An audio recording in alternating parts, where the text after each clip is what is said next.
Julia Livilla later recalled her earliest clear memory as an image tied not to a place, but to a moment.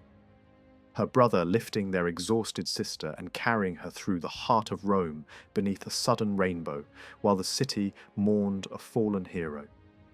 She was the daughter of a celebrated general whose death in the eastern provinces had shocked the empire. Officially, illness had taken him. Unofficially, many whispered of poison and imperial jealousy. Too young to remember the journey itself, she was brought back to Rome in her mother's arms together with her siblings and her father's ashes, entering a capital draped in grief and political tension.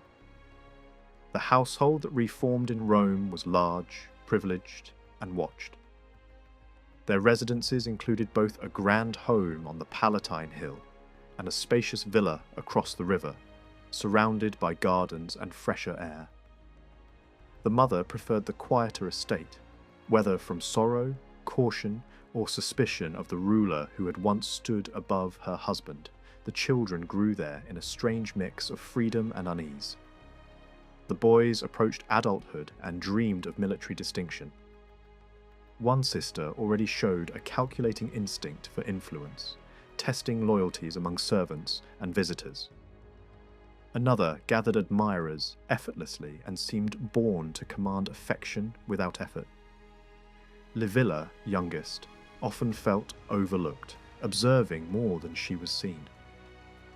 Frequent visitors came and went, including a well-born young man who became closely attached to the gentle sister. For a time, tension stirred when the fiery younger brother viewed the newcomer as a rival for her attention. His temper was quick but never shallow. His emotions burned hot in every direction. Anger, humour, affection, sympathy. The rivalry dissolved after a symbolic gift sealed a friendship between the boys, and harmony returned, though quiet jealousies remained beneath the surface. The illusion of safety ended on an ordinary day of play. The heavy knock at the villa gate announced armed officials in civilian dress, unmistakably members of the Emperor's Guard. Their posture, their boots, and the hidden outlines of weapons gave them away. Panic spread among the children. The mother understood at once that this was no courtesy call. Orders had come from the palace. Guests were dismissed. The children were rushed into formal clothing, and strict instructions were given about behaviour. Even small breaches of protocol could be dangerous in the capital. Weapons were forbidden to citizens inside the city, a rule enforced with severity. The contrast between law and power was already visible. The imperial guards bore blades freely, others did not. The journey into Rome was tense and mostly silent. The palace loomed not only as a residence, but as a fortress of influence and fear. Its grandeur impressed the eye, yet the atmosphere unsettled the spirit. Armed guards stood everywhere, including foreign bodyguards whose presence raised quiet questions. Inside, luxury mixed with menace, rich decorations, flowing wine, controlled ceremony. The ruler himself appeared aged beyond his years, physically diminished yet mentally sharp, with a gaze that suggested calculation and cruelty behind restraint. Conversation began with cold formality and thin politeness. Old resentments lay just beneath the surface between the emperor and the dead general's widow. Political reality soon replaced courtesy. With his own direct heir gone, the ruler declared that 2 of the older sons would be named successors.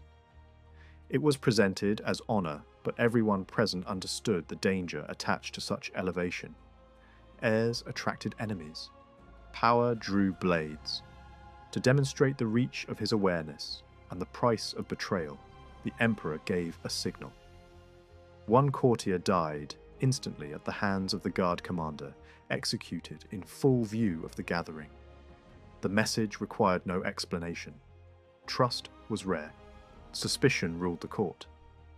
The children witnessed how quickly status could turn to death. Reactions varied. The newly named heirs felt shock turning to pride, then to unease. Their mother moved swiftly to secure military assignments for them far from the capital, preferring distant campaigns to palace intrigue. Distance did not guarantee safety, but it changed the kind of risk. The younger brother, passed over because of his age, showed neither envy nor disappointment. He understood something the others did not. Proximity to the throne was as deadly as it was glorious. He watched people closely, especially the powerful commander who seemed to grow stronger in shadow rather than light. Life at the villa continued, but never with the same innocence. Education became more purposeful. The eldest sister studied strategy in social form, learning how influence could be shaped. The admired sister prepared herself for the ideal role expected of elite Roman wives. Livilla herself resisted the mould, restless and independent, more drawn to rhetoric, history, and martial exercises than domestic arts. She suspected she would never fit easily into the narrow expectations placed upon her. As adolescence approached, childhood games changed into social rehearsals for adult roles. Some companions turned toward romance, others toward martial ambition. The young admirer remained devoted to the graceful sister. The fiery brother and the admirer grew closer instead of competing, sharing rides, spectacles, and private conversations. Bonds formed that would matter later.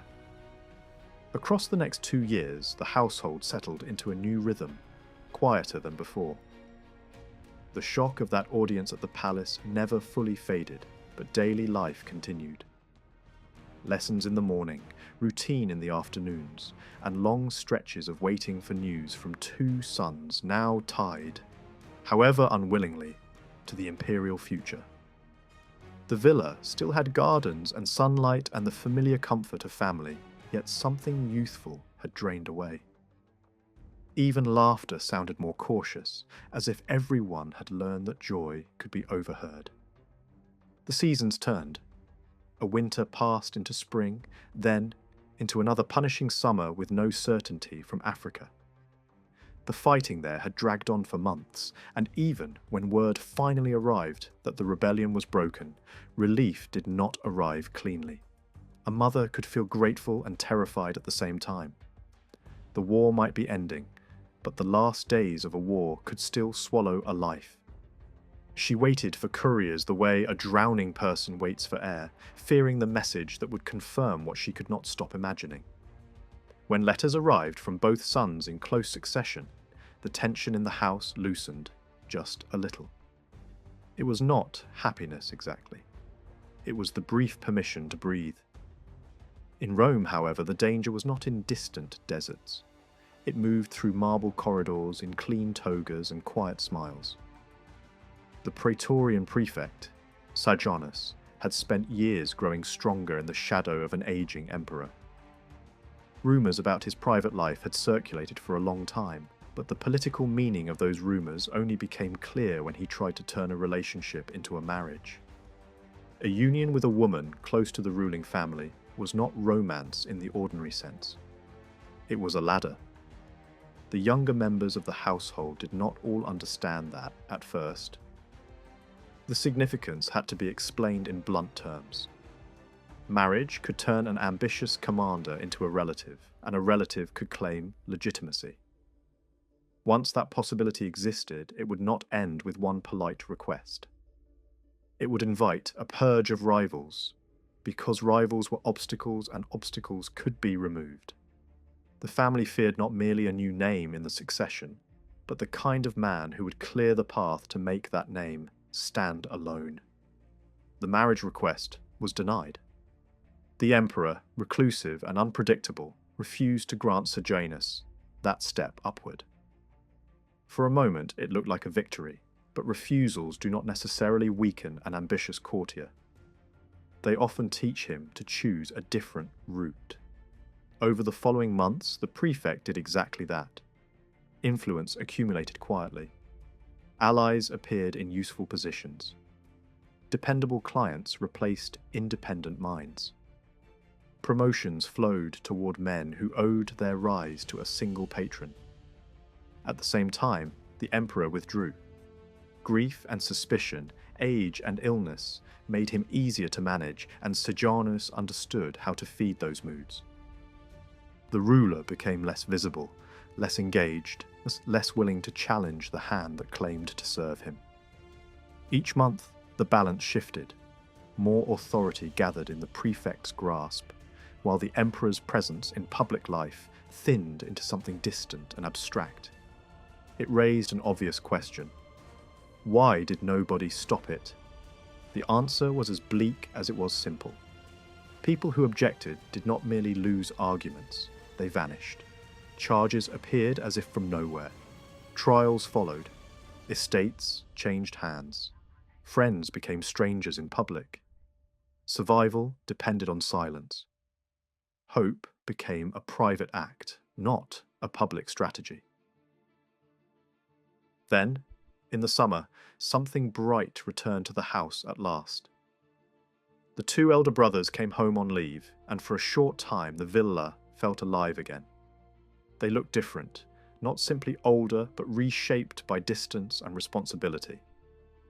One carried the physical signs of campaigning: hardened skin, hair lightened by sun, a confidence sharpened by risk. He brought stories that pulled listeners out of the garden and into dust, heat, marching feet, and sudden violence. He had returned with small scars and the kind of visible praise that soldiers respect, the marks of having done more than stand behind a superior and carry messages. The other brother returned without wounds and with fewer tales of glory. His posting had been calmer, dotted with tense moments and minor unrest, but nothing like a full campaign. He did not complain, but disappointment sat on him like a cloak he could not remove.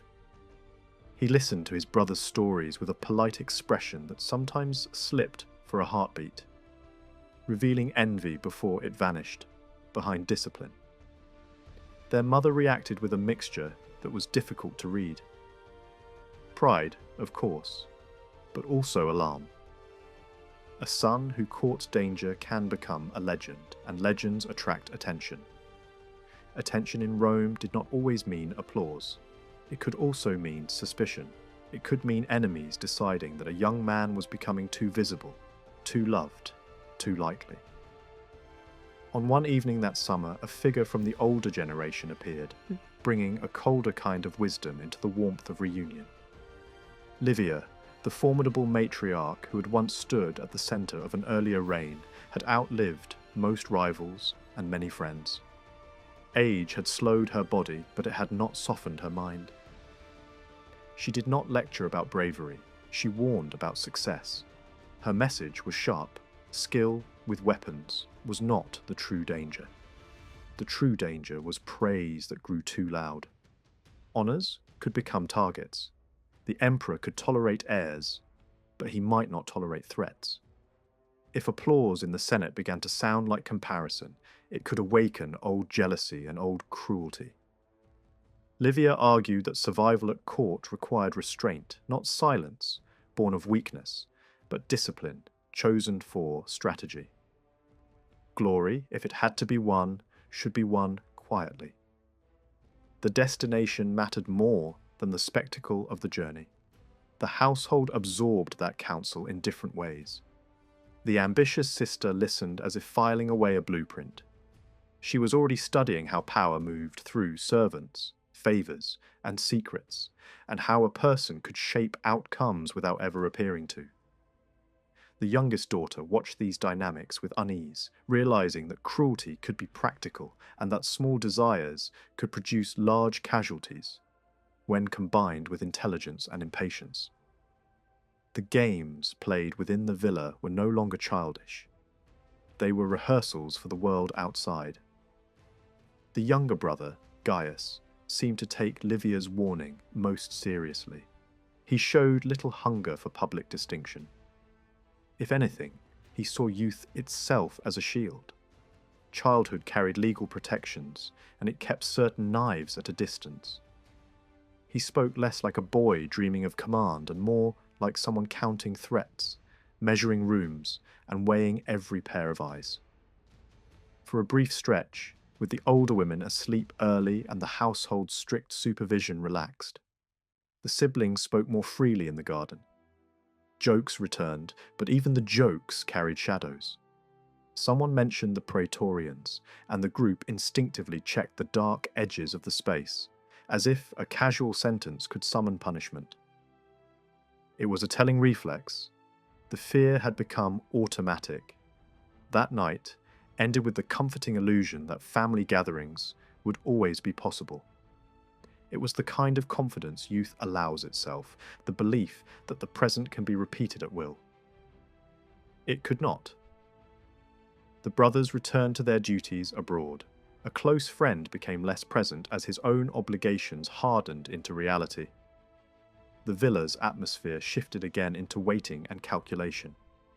The mother, exhausted by threats she could not confront directly, began preparing for marriage alliances, because alliances were one of the few tools available to women in a world ruled by offices and legions. And then Rome itself changed shape. The emperor stopped appearing. Then he left the city entirely, sailing away to an island retreat and taking his household with him. To ordinary citizens, it looked like release. To those who understood the machinery of power, it looked like abdication without resignation. With the emperor gone, the prefect's grip tightened. The guard answered more directly to its commander than to a distant master.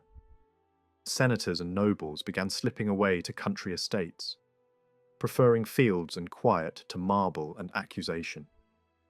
Inside the villa, the youngest daughter asked the obvious question.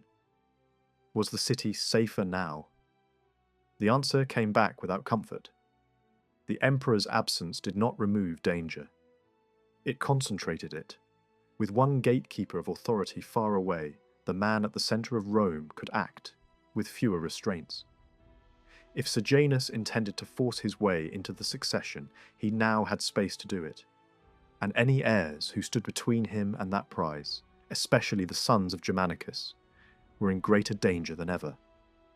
The household felt the storm building before it arrived. The days grew tense, the conversations quieter, the future harder to picture. Then, as spring returned, another message came. The brothers were coming home again. The river docks were loud from the first light of morning. Rome's main shipyards and quays were always crowded, but that day, the whole complex felt strained, as if the city were trying to move too many things at once. Wagons jammed the streets leading down to the water. Men shouted over one another. Soldiers hurried between stacks of cargo, trying to keep order while messengers pushed through the press. Even before anyone reached the edge of the wharf, it was clear something else was happening in the background. A question was asked, simple and curious. Why so much activity today? The answer came without warmth, tossed out like a name that explained everything to adults and nothing to children. Fidenae. Only after more probing did the meaning land. The amphitheatre at Fidenae had collapsed. A mass of timber and stone, built to hold crowds, had given way, burying thousands. Rome was sending help upriver, not with ceremony, but with haste, soldiers and supplies, men who could dig and carry, men who could keep angry crowds from turning desperate. The scale of death was difficult to picture, but the urgency around the docks made it real enough. Still, the family had come for a different reason. The long-absent brothers were returning from service, and the first glimpse of them cut through the noise like sunlight. A trireme had already moored, its gangplank set, soldiers lined up with kit bags slung high on their shoulders. At the front stood the two tribunes, sun-darkened skin, hair faded by months under harsh skies, uniforms immaculate, and posture sharpened by years away from Rome's soft routines. Slaves hovered close, carrying armour and personal gear. The bulk of their possessions would follow later on animals and wagons. Most of the rank and file kept a respectful distance from the two officers. but one figure did not. A veteran centurion stood beside them, talking too freely for a subordinate, laughing as if he had earned the right. The older brother smiled at something said. The centurion answered with a grin that did not match the solemnity of a homecoming. One sister watched and disapproved, already rehearsing the role society expected. The strict, watchful matron who measures everyone's behaviour.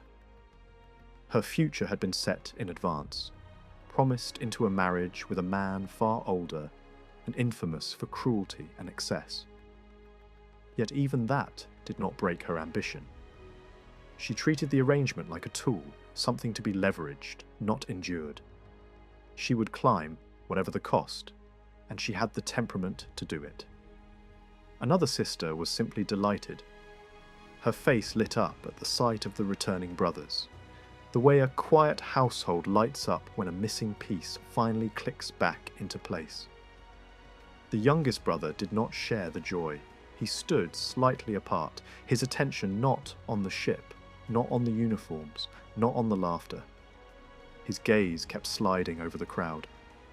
He looked for patterns, for gaps, for people who were too still.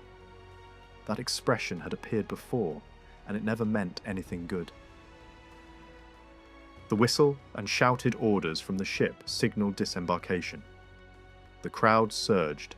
Household attendants and slaves formed a protective cordon, pushing back curious onlookers. Yet the youngest brother remained tense, searching the edges instead of the centre. A brief opening in the crowd revealed what his eyes had been tracking. Armed men on the steps of a nearby building, plated armour catching the light, white tunics, shields marked with the scorpion and stars. Not ordinary soldiers, Praetorians. Outside the sacred city boundary, weapons were permitted, and here the Emperor's Guard carried them openly. Praetorians appeared elsewhere too, in small groups around the square, placed like stakes in the ground. They were not there to help with a disaster upriver. They were there for something precise. A quiet exchange followed, urgent and controlled. The question was obvious. Why would the guard be in force at the docks today? The answer did not come as reassurance. It came as fear, plain in the eyes of someone usually composed. The Emperor was not in Rome. He would not travel for a ship's arrival. If the guard had turned out like this, it was because the city now answered to another will.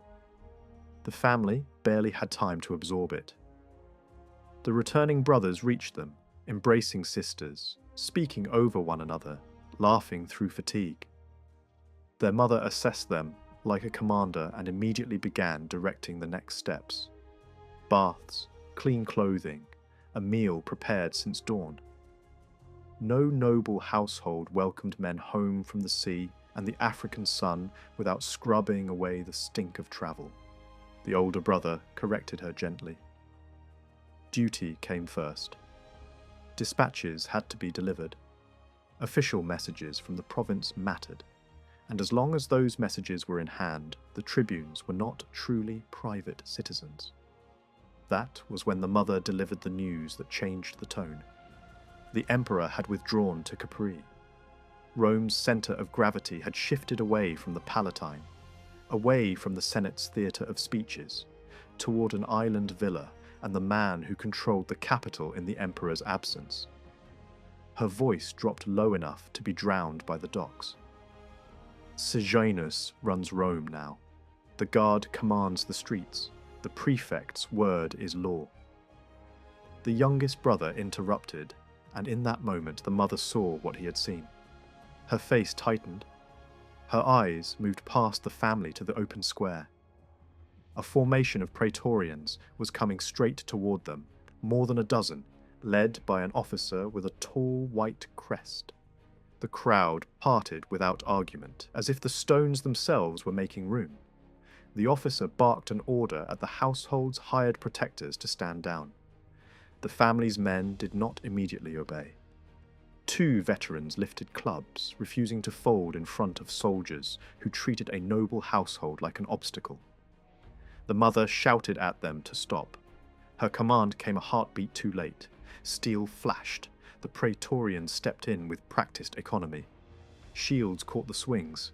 Blades struck twice. The hired men went down in a rush of blood, the sound of dying bodies filling the silence the crowd had suddenly chosen. Red spread across the cobbles in fast, branching streams. The square had gone quiet. Not the quiet of peace, but the quiet of people who know that witnessing is dangerous. The mother moved forward, pushing her children behind her, careful not to step into the slick, widening stain. She faced the officer at full height, refusing to shrink, refusing to plead, refusing to act like prey. A demand came, cold and formal, an arrest warrant issued in the prefect's name for the mother and the eldest son. For a moment, disbelief held the air. The mother rejected the premise. She demanded the emperor's seal. She reminded the officer who she was and what bloodline her children carried. The officer did not argue about honor. He argued about authority. Sejanus carried the emperor's power, he said. Submission would be peaceful, or it would be forced. The warning was delivered with politeness that sounded like a blade being sharpened. The eldest son stepped forward. He did not shout. He tried to steer the situation into rules and procedures. What were the charges? What court? What defense? The charge was treason. He scoffed. He spoke of years spent fighting at the empire's edge, of loyalty proven in dust and heat, of a mother who had done nothing but raise a family under scrutiny. He spoke as if logic still mattered. The officer answered with a detail that made logic irrelevant. There would be no advocate, no public hearing, no quick trial before a crowded basilica.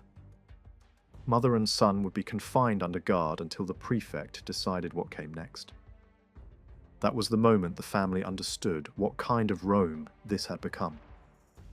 When a man could arrest first and define guilt later, innocence was not a shield. It was simply a state that could be overwritten. The eldest son chose restraint to protect the others. He ordered peace. He promised cooperation. He told the officer they would come quietly, because resistance would only spill more blood, and the docks had already proven how cheaply blood was valued. Mother and son were marched away toward the heart of the city, surrounded by men with scorpion shields. The officer lingered, his gaze passing over those left behind. The remaining son, 3 daughters, the youngest brother whose face had become unreadable. Orders followed. The family was to be separated from the arrested woman. The riverside villa was impounded. The remaining children would be lodged with the elderly matriarch outside the city. The middle brother tried to sound decisive. Appeals would be sent, advocates would be hired, influence would be gathered. The youngest brother answered without softness. It would not help. He pointed across the square. The Praetorian officer had met the centurion who had been laughing with the returning tribunes on the ship. No coins changed hands in public. They did not need to. Their conversation alone explained enough. A respected soldier's testimony could be shaped into evidence, and evidence could be used like a weapon. The middle brother recognized the centurion's name. The man had been close to the eldest son for years. Close enough to hear casual comments, private frustrations, the kind of words men speak when they believe they are among loyal companions. The youngest brother's conclusion was quiet and sharp. The reporting had likely begun long ago. Fear shifted shape. It was no longer only about swords and arrests. It was about mouths, about memory, about who might repeat a sentence to the wrong listener. The remaining son stared into his own past, trying to recall every careless remark, every joke, every complaint made near the wrong person. The eldest daughter asked why their mother had been included. The youngest brother did not elaborate in a way that could be repeated safely. He did not need to. In a household full of citizens, freedmen, and visitors, someone could always be found to say what power wanted said. A final warning was delivered to the siblings, not as comfort but as survival instruction. Speak less, trust less, assume listening ears. The middle brother suggested planning openly at the matriarch's estate, believing distance and an old woman's fearless tongue might offer shelter. The youngest brother disagreed. If the emperor still trusted his prefect, an appeal to Capri would not reverse what had begun. The arrests were not an accident, and not a misunderstanding. They were a calculation designed to isolate threats and place them where they could be watched, controlled, and dealt with one by one. When desperation pressed for action, the youngest brother's restraint snapped into anger for a rare instant. Then it vanished again. He repeated the same truth, calmer this time. Moving recklessly would only widen the net. What remained was the simplest horror. A mother and a brother had been taken away in front of a silent crowd. The household guards lay dead on the stones. The future had narrowed into a corridor with no visible door. The children could still hope for divine justice, as people often do when human systems fail. But the world they lived in had already taught them another lesson. Power does not always lose. After the arrests, the remaining children of the house were transferred to the countryside residence of their formidable great-grandmother, north of Rome. The estate stood in a greener, cleaner stretch of the Tiber Valley, far from the city's odour and intrigue, yet tension followed them there like a second shadow. The old matriarch's villa was anything but quiet. Even in advanced age, she attracted scholars, politicians, generals, and philosophers. Important visitors arrived almost daily. Her reputation was intimidating, her influence legendary, and her hospitality, at least toward her displaced descendants, unexpectedly warm. The household did not remain intact for long. One daughter was married off within weeks, sent into her husband's residence as part of a political arrangement approved at the highest level. The ceremony itself felt less like a family celebration and more like a controlled state event. The emperor did not attend. The real authority present was the commander who now dominated Rome's security forces. He watched the proceedings from the edges of the hall, rarely speaking, studying every movement with patient, predatory attention. The young bride moved through the ritual with composure and efficiency. She managed servants, corrected arrangements, and took command of details as if she were hosting rather than being given away. Her younger sister wandered the gathering, feeling out of place, noticing small things others ignored. The bruised faces of attendants, the fear in servants' eyes, the way guards were positioned too carefully for a simple wedding. When the groom was located in a side chamber, the truth behind the rumours surrounding him became visible. Servant girls bore fresh injuries. One sat on the floor bleeding. The man showed no embarrassment, only irritation at being interrupted. The discovery was shocking to the observer who made it, but not to the bride. Her response was brutally pragmatic. Cruelty directed at slaves, she reasoned, meant less risk directed at herself. It was a calculation, not a defense. Warnings were offered quietly by a younger brother who had begun to measure danger in everything. He advised silence. The match had been ordered from above. The powerful were watching. Nothing good came from protest when power had already decided. After the marriage, family visits continued, but the pattern was clear. Each appearance revealed new injuries, hidden behind weak explanations. Concern was dismissed. Intervention rejected. Ambition overruled sympathy. Meanwhile, the remaining siblings stayed under the protection of the great matriarch.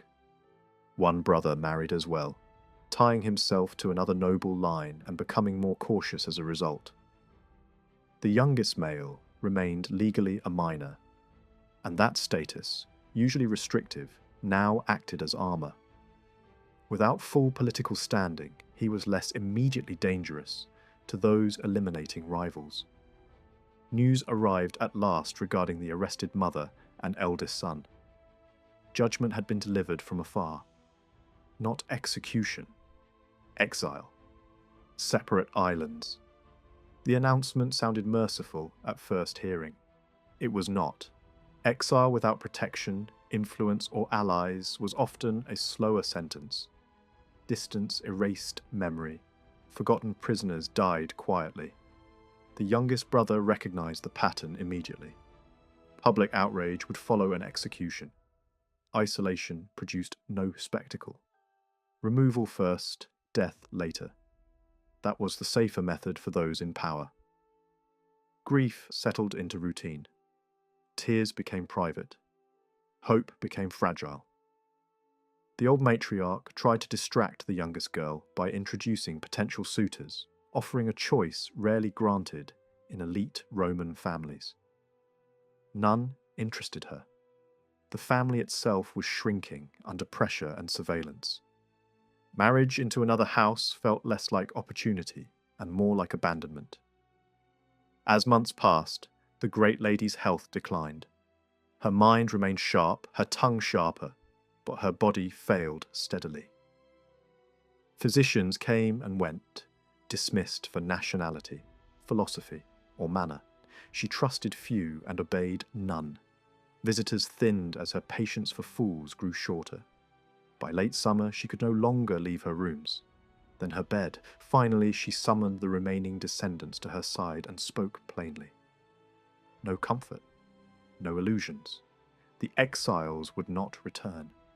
Safety now depended on vigilance, restraint, and emotional hardness. Her protection would soon be gone. Names that once shielded them would no longer be enough. She predicted her own death calmly and warned that imperial favour could not be trusted. Even family ties meant little when succession and suspicion were involved. The emperor himself had refused to visit her. That alone revealed the depth of estrangement at the top of the dynasty. One grandson made a dangerous promise. If the emperor would not honour her passing, he would. He would conduct the rites publicly and speak her praise before Rome. She forbade it. He insisted. The exchange revealed something new, not childish defiance, but emerging command. Within days, she died. The announcement fell into the household like a weight. Silence followed. Then resolve. Against advice, against precedent, against risk, preparations began for a grand public funeral. The young grandson took charge with startling authority, issuing orders, directing expenditures, organising ceremony on a scale normally reserved for emperors. He delayed the date, hoping the emperor might appear and reclaim the duty. The emperor did not come. Not even a representative arrived. The procession into the city was elaborate and symbolic. Musicians, singers, masked actors, representing ancestors, ceremonial bearers, incense, flowers. A display designed not only to honour the dead, but to remind Rome of lineage and legacy. Crowds gathered in expectation. Many assumed imperial attendance. Instead, they saw the next generation step forward. Armed guards were posted at every approach. Surveillance was obvious. Control was visible. At the central platform, the young orator began slowly, forcing silence by softness. He spoke of history, achievements, influence, and endurance. He traced the shaping of an era through one woman's life. The speech grew in force and volume, becoming both tribute and accusation, carefully worded, yet unmistakable. Those who neglected their ancestors, he implied, revealed their own moral decay. The crowd understood. For nearly 2 hours the forum listened. No interruption came. The cremation followed at the great family mausoleum. Offerings were placed, fires lit, ashes gathered, rituals completed. Fewer nobles attended than in safer times, but more than fear should have allowed. When the rites ended and the crowd dispersed, the guards remained. Their commander emerged from shadow with new orders. The villa that had sheltered the family now reverted to imperial control.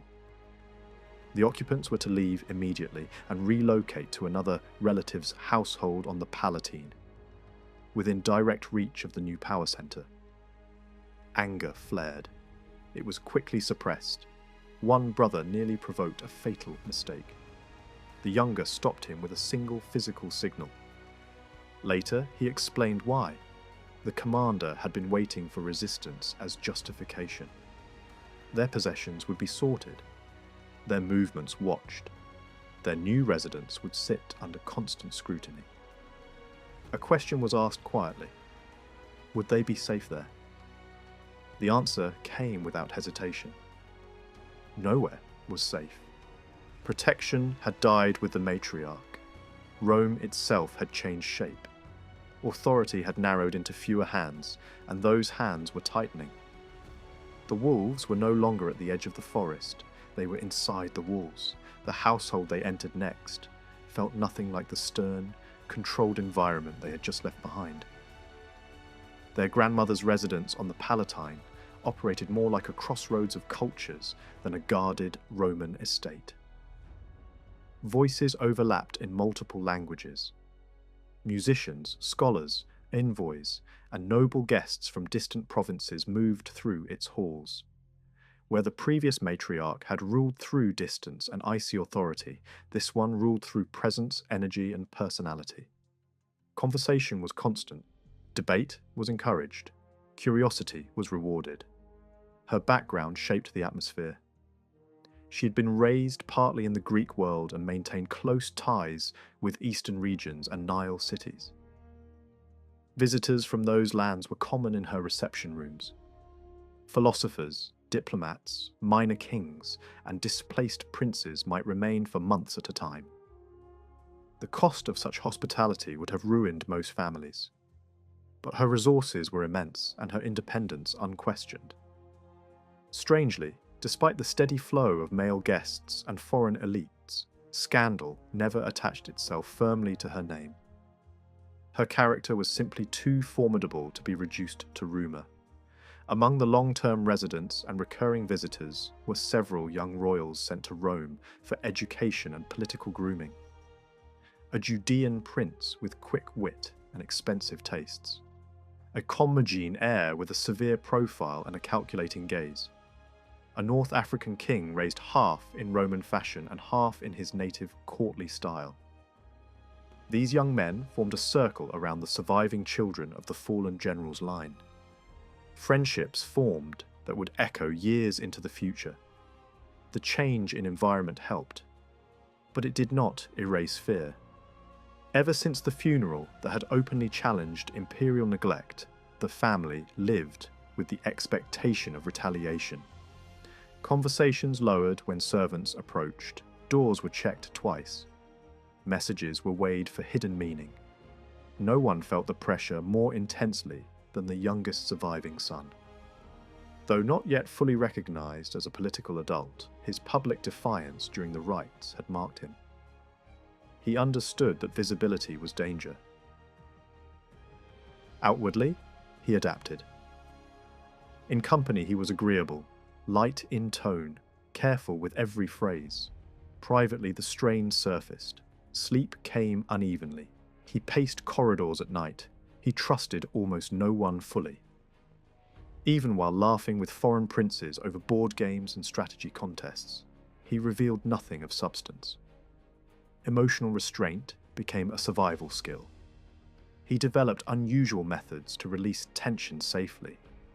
When he needed to speak freely, he did so only in empty bath chambers, steam filling the air, doors guarded, attendants dismissed. Words that could not be spoken in public were whispered into heat and echo, then allowed to vanish. Only one person was trusted to stand watch during those moments. That routine, strange as it seemed, kept him balanced. Over time, guarded friendship formed between him and the Judean prince in particular. Shared exile from their native centres of power created mutual understanding. Still, full trust remained rare. One long-time Roman ally retained complete confidence. A loyal noble youth who remained close to the household and deeply attached to one of the sisters. Gradually, the guarded son changed in small ways. Still cautious, but less brittle. Exposure to men who ruled in their own lands without fear of Roman court intrigue gave him perspective. Foreign royalty answered to emperors diplomatically, not personally. They feared armies, not whispers. Their presence created a buffer of normalcy. He slept better, laughed more easily, measured his risk more clearly. Then the pattern broke again. Summer emptied Rome's wealthier houses as elites fled heat and stench for coastal or rural villas. Yet the grandmother stayed. She argued that her hilltop residence was cooler than most retreats and far better supplied. With many regular guests away, the household was quieter, until a visiting dignitary from the eastern Mediterranean triggered an impromptu gathering. The evening began in discussion and wine. One sister spoke romantically about devotion and emotional surrender. Another argued that love was a liability, a lever others used to control the unwary. Friendly disputes filled the air. Elsewhere in the room, a loud political argument flared between a Roman hanger-on and an Eastern prince over legitimacy and royal bloodlines. The knock at the door cut through everything. Not a polite tap, a hard, official strike. Conversation died instantly. The sound of military boots followed across the entrance hall. Faces tightened. The feared pattern had returned. Praetorian Guards entered in formation. Their officer offered minimal courtesy and produced sealed documents. One bore the imperial mark. The grandmother received it calmly and read, without visible reaction. The message inside announced the death of the exiled eldest brother. Starvation. Official regret. Token punishment of a subordinate. No one present believed the explanation. The method was too convenient, too quiet, too deniable. Shock rippled through the room.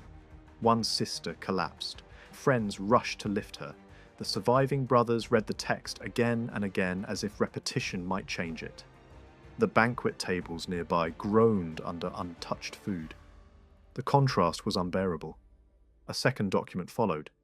This one from the security prefect. An arrest order. Another brother named. Charges of treason. Immediate custody required. The grandmother assessed the situation instantly. Resistance would bring a full unit and multiple arrests. Compliance would limit the damage.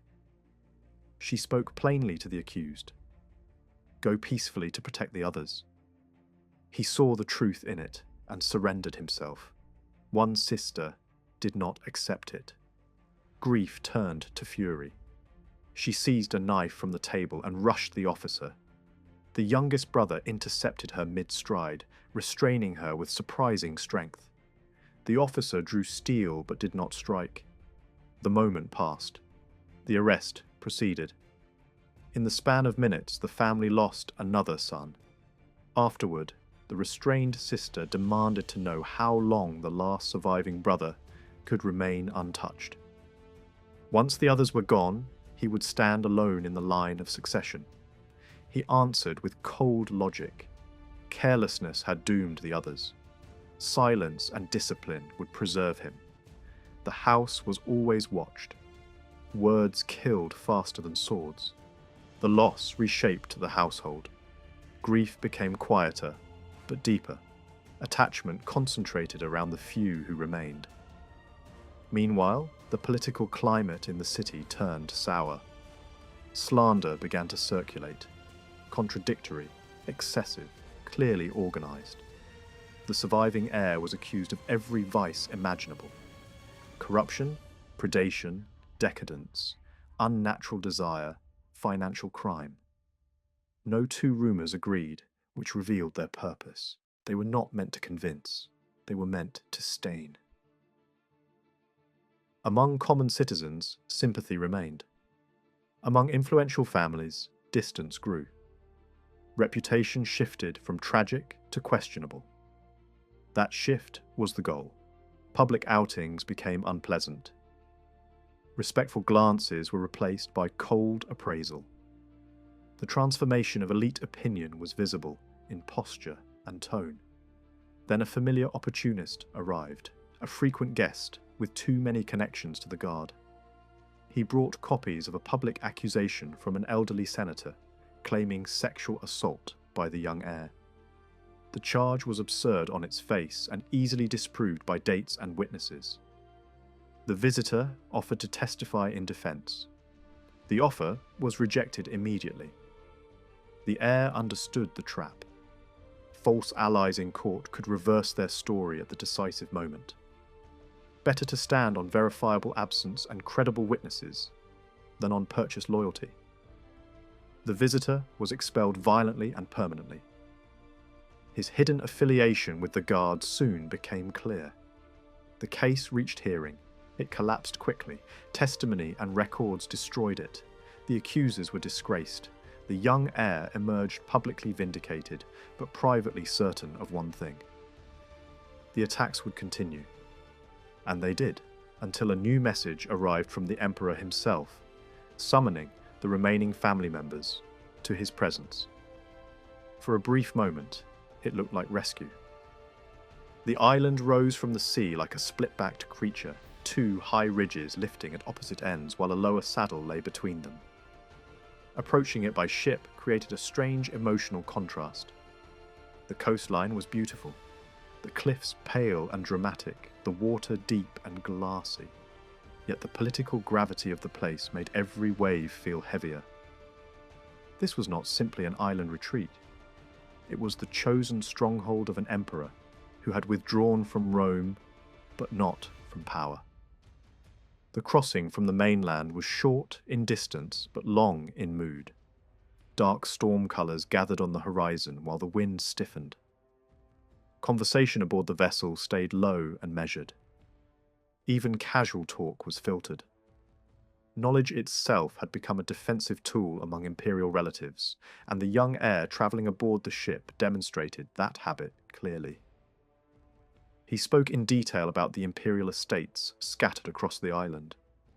Multiple palatial residences, each grand enough to house a court, built over time by successive rulers and named after divine patrons. The island was not a retreat. It was a network of fortified luxury. The harbour town was modest in appearance, but engineered for imperial logistics. Reinforced piers, guarded landings, organised transport lines, all signs that the emperor expected important arrivals. Soldiers supervised unloading operations with disciplined efficiency. Luggage, servants, animals, and vehicles were processed like a military movement rather than a family arrival. Nothing about the reception suggested warmth. It suggested containment. Above the harbour, high on the eastern cliffs, the main imperial complex dominated the skyline. It was positioned not just for beauty but for control. The ascent toward it was long and uncomfortable. The road was intentionally rough in places, reportedly left that way to inconvenience visiting elites. The message was simple. Approach power with effort. The palace itself was an architectural paradox. Elegant yet severe, elevated yet oppressive. Built over massive water systems and terraced foundations, parts of it rose several stories, while others clung to the slope. Bridges connected segments across gaps in the rock. Windows opened toward vast drops into the sea. Beauty and danger were interwoven into the design. Inside, layers of security became visible immediately.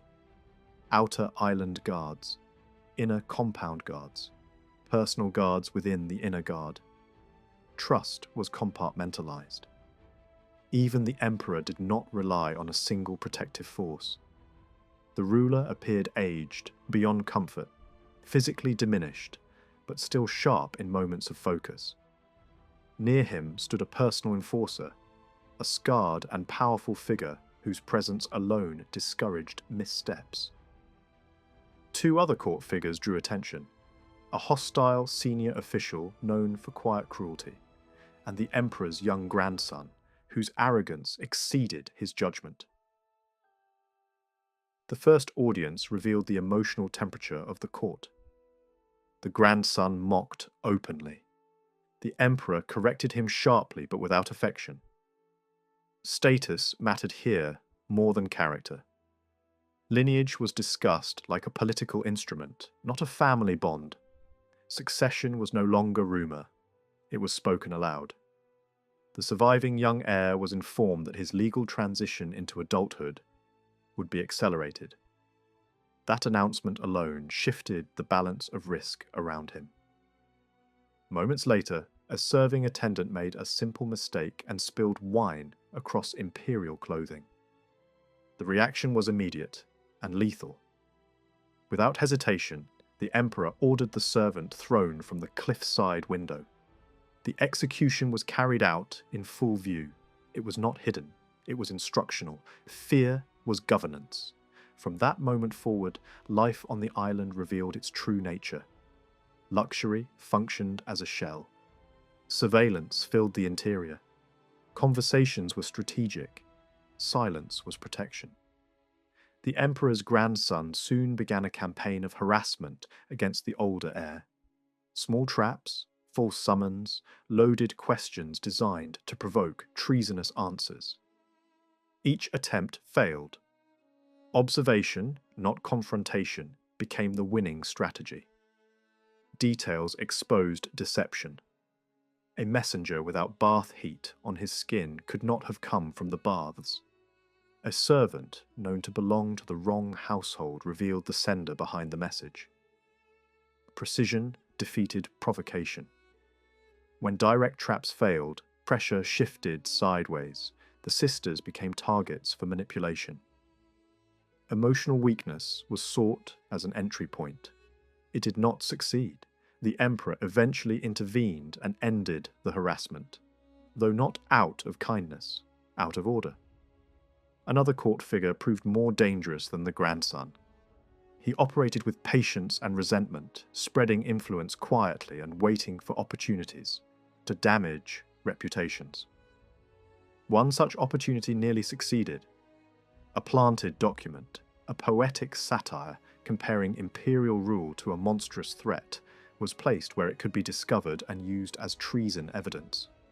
It was intercepted before exposure, recognized as forged through handwriting differences and stylistic flaws, then destroyed methodically. Ink was scraped away until nothing remained but blank surface. Thoroughness erased danger. The failed trap revealed its architect when he arrived, with guards expecting to make arrests. Finding nothing, he pivoted to new information instead. News that the powerful security prefect who had terrorized the family was dead, executed after evidence of conspiracy reached the emperor. The political landscape shifted instantly. One predator gone, another remained. With that same visit came another announcement. Marriage arrangements were being planned, not as celebration, as strategy. Imperial relatives were assets to be placed carefully through marriage alliances. Separation fears rose. The reality, however, was more controlled. Valuable bloodlines were not sent far away. They were kept close, where influence could be monitored. Emotional strain surfaced privately after the news. One sister feared losing her remaining family bonds. Another faced the likely loss of the man she loved. Political marriages did not account for personal attachments. Court design rarely did. Life on the island continued under tension, disguised as routine. Gardens provided air, but not freedom. Corridors provided shelter, but not privacy. Every courtesy masked calculation. Storm clouds gathered often over the cliffs, sometimes in the sky, sometimes in the court. Both kinds mattered. nearly 2 years slid by under a single shadow. At first, it was only a threat hanging over the household, an announcement that turned every day into waiting. Later, it became an obligation with a fixed date, a chain made of silk and ceremony. On the island, time did not pass like it did in Rome. It accumulated, heavy and slow, because nothing truly changed. Even joy arrived with guards. When the imperial matches were finally decided, the choices carried the familiar logic of power. Not love, not comfort, not even suitability. Each pairing was a stitch in a political net. Yet the strangest part was the distance. The intended spouses were not allowed to land on the island.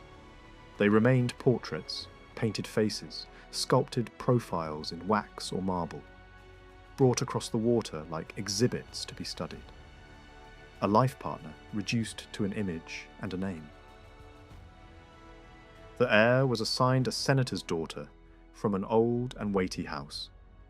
Her portrait suggested grace and softness, a face that looked carefully shaped by the expectations of Rome. The second sister was promised to a former consul, a man whose name carried history and whose features looked hard even in stone. The third match was set with a consul of mature age and strong reputation, a man whose painted likeness held an unsettling detail. The eyes seemed alive, as if the artist had captured movement rather than shape. Among the three, that last pairing appeared, at least on the surface, the least bleak. As the date approached, the household turned into a workshop. Slaves became stylists, tailors, and engineers of appearance. Every gesture was rehearsed. Every garment was corrected. Every strand of hair became a problem to solve. The heir accepted the process without complaint, not because it pleased him, but because he had learned that refusal created openings. The sister, who had once lived on hope, drifted through those weeks like someone walking in fog, obedient but absent. The youngest fought. Not loudly in public, not with open revolt, but with stubborn boundaries drawn in small choices. There were limits. Some touches were allowed. The line of the brow darkened, the lips stained, a better cut of fabric accepted. Other demands were rejected. Pale cosmetic paste was refused entirely. Certain colours were never worn again because they turned the face into something lifeless. The aim was not to look beautiful. The aim was to look like herself while the court tried to turn her into a decorative object. The breaking point came, as it often does, over something that seems trivial until it isn't. 2 hairdressers arrived with plans. They twisted curls into elaborate shapes, pinned and netted, and tightened until the scalp felt like it belonged to someone else. Then a third figure appeared carrying a wig designed to imitate the grand styles, favoured by imperial fashion. The moment that false hair was lowered toward her head, the girl moved. A pin flashed, a sharp jab, a yelp. The wig fell like a defeated animal. For a breath, the room froze, startled that a young noble could refuse. The response that followed was not elegant, but it was clear. The hair would remain simple. No more experiments, no more performance. A 14-year-old voice, steady and cold, ended the argument in a way that surprised even the speaker. It was not merely a dispute about style. It was a declaration that the girl who had arrived on Capri as a frightened child no longer existed. In early summer, the ships arrived. Sleek galleys waited at the dock, and for a moment the sea felt like a promise. Movement itself can imitate freedom. Bags were loaded, servants hurried, guards watched, and standing there, watching the island fall behind preparation and noise, the youngest sister almost believed escape was real. Then, the heir destroyed the illusion with a single observation. The baggage was lighter than it had been on arrival. Fewer carts, fewer crates. Not because life had become simpler, but because part of the household was expected to return. What left the island was not a permanent departure. It was a controlled outing. The fleet sailed north toward Antium, a coastal villa town with deep imperial associations. The emperor did not travel with them. He did not need to. He could shape events from a distance because he controlled who moved, who landed, who spoke, and who stayed silent. The villa at Antium was already dressed for celebration. Garlands on columns, fresh paint on walls, flowers arranged with expensive care. The sea below shone bright, and the garden terraces made the whole place look like a stage prepared for an audience. Yet, the security did not relax. Soldiers stood where a guest might expect musicians. Guards watched pathways that could have been exits. The presence of armed men made the festival feel like a ceremony in a gilded cage. The morning of the wedding was chaos. Servants pulled and adjusted and argued with fabric. One sister fought openly, refusing comfortless arrangements. The heir remained calm, accepting each demand as if it were weather. The sister who had drifted in silence finally erupted and struck a servant with a clenched fist, not a dainty slap, but a brutal punch that left a swelling bruise. It was the kind of blow that speaks of grief rather than anger.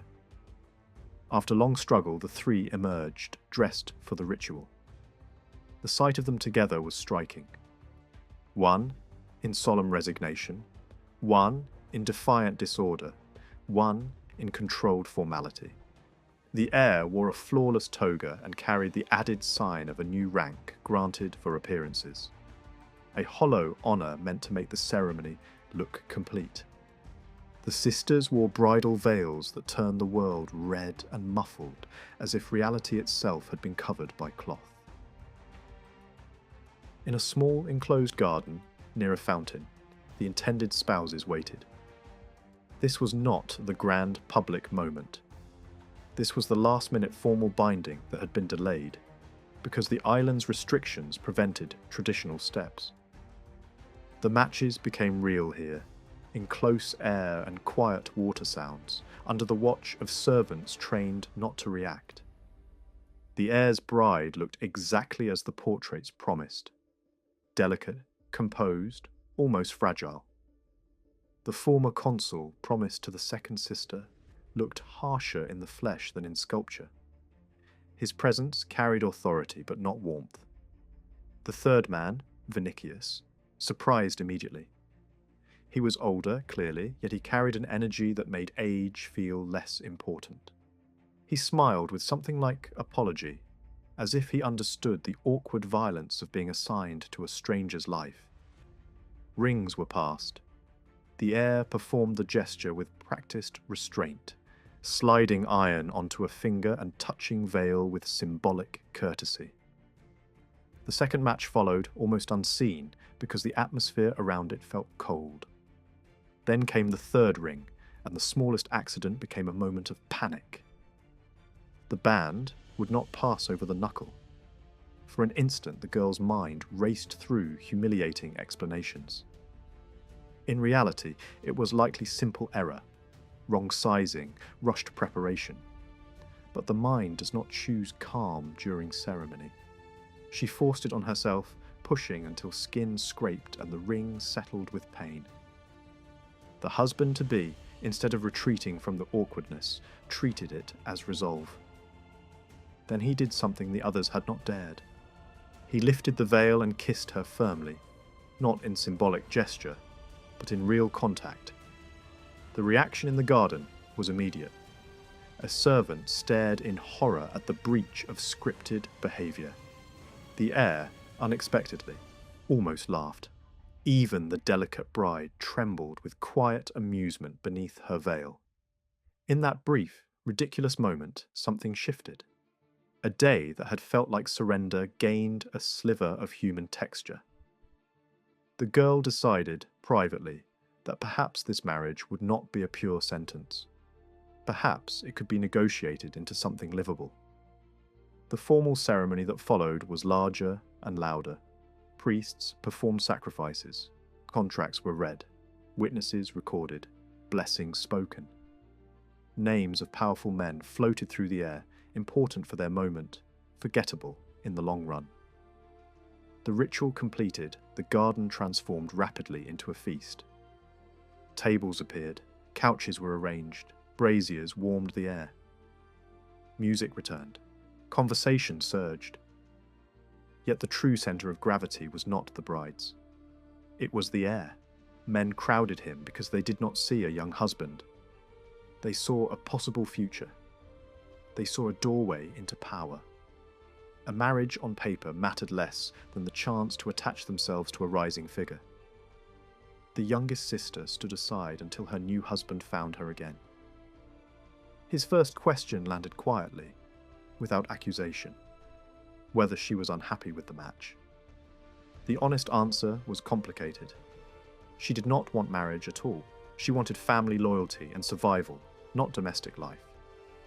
But he read hesitation differently. He tried to reassure without flattery, marking a clear distinction between himself and certain men known for brutality. He spoke bluntly about reputations. He spoke as if he had already chosen to protect rather than control. Then, with a strange accuracy, he described what he saw in her. Not softness, not pliability, but stubborn energy and a refusal to be shaped. He did not seem threatened by that. He seemed entertained by it, as if challenge was what he wanted. He removed the veil and wreath, adjusted her hair with casual familiarity, and kissed her again, quickly, decisively, before stepping away into the crowd. She remained standing, stunned, trying to decide whether she had been insulted, claimed, or strangely respected. The heir appeared beside her soon after, briefly freed from the swarm. He offered a quiet assessment. One sister would struggle in the marriage she had been given, not because her husband was necessarily cruel, but because her heart belonged elsewhere. In the crowd, the lost lover was visible, pale and hollow. That single sight dragged the day downward again. Another figure joined them, Silanus, the father of the heir's bride. He spoke too openly for comfort, predicting that one man's ambition might carry him toward danger, and that court assignments could become death sentences. He did not speak like a flatterer. He spoke like someone who had survived by reading people correctly. He then made his offer to the heir, not as a courtly compliment, but as a proposal of alliance, guidance, protection, the kind that comes with strings but also with real strength. The heir listened with the same evaluating stare he used on everyone, a stare that made grown men uneasy. Silanus did not flinch. He smiled as if he recognized the game being played. They spoke briefly about danger. The death of Sejanus had removed one threat, but not the system that created threats. The emperor remained unpredictable. The court remained full of venom. Survival still required discipline. Then the crowd pressed in again, forcing harmless conversation into place. The heir was pulled back into the orbit of ambition. The newly married sister was left with her thoughts. The day ended with facts, not feelings. The marriages were done. One sister had been placed into a life she did not want. The heir had gained a bride and a powerful connection. The youngest had been paired with a man who, at first contact, seemed neither cruel nor dull. On the surface, it looked like stability. Underneath, it was simply the next arrangement in a long chain of controlled lives. On Capri, the seasons did not pass in a gentle line from one to the next. They arrived like omens. A calm morning could end in screams. A bright sky could turn into a corridor of shadows. After the weddings, the island swallowed the household again, closing around it with the same steep cliffs and watchtowers, the same disciplined guards at every gate, and the same invisible rules that made even laughter feel risky. The return came quickly, barely a week after the ceremonies on the mainland. The sea crossing was shorter than the distance it created. The wedding garments were folded away, the garlands left behind, and the imperial routine resumed, as if the brief taste of freedom had been nothing more than a staged performance. Caligula stepped onto the docks with a new wife at his side, and with her came her father, a senator seasoned in the cautious language of Rome. The older man had access to the emperor's circle, and that alone explained why he was permitted onto the island at all.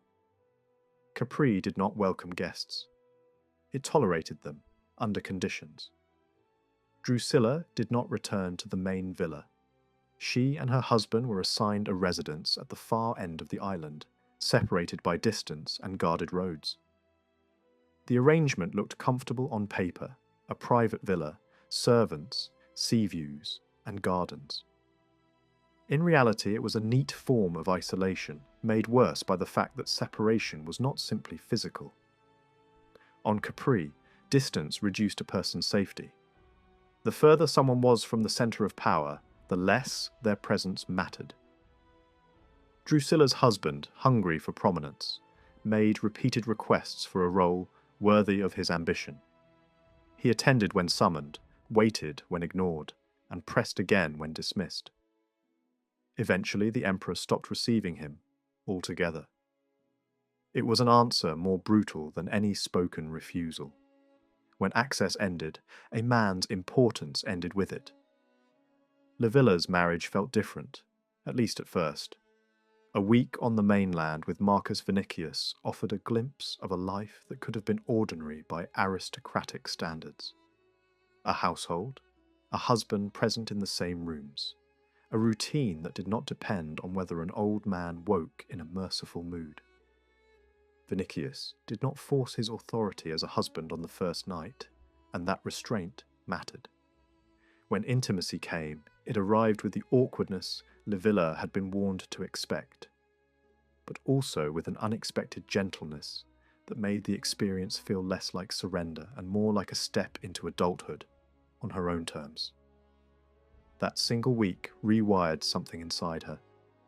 It taught her what it felt like to be held when the world turned cold, and it made absence sharper when it followed. Vinicius was then sent back to Rome under imperial instruction.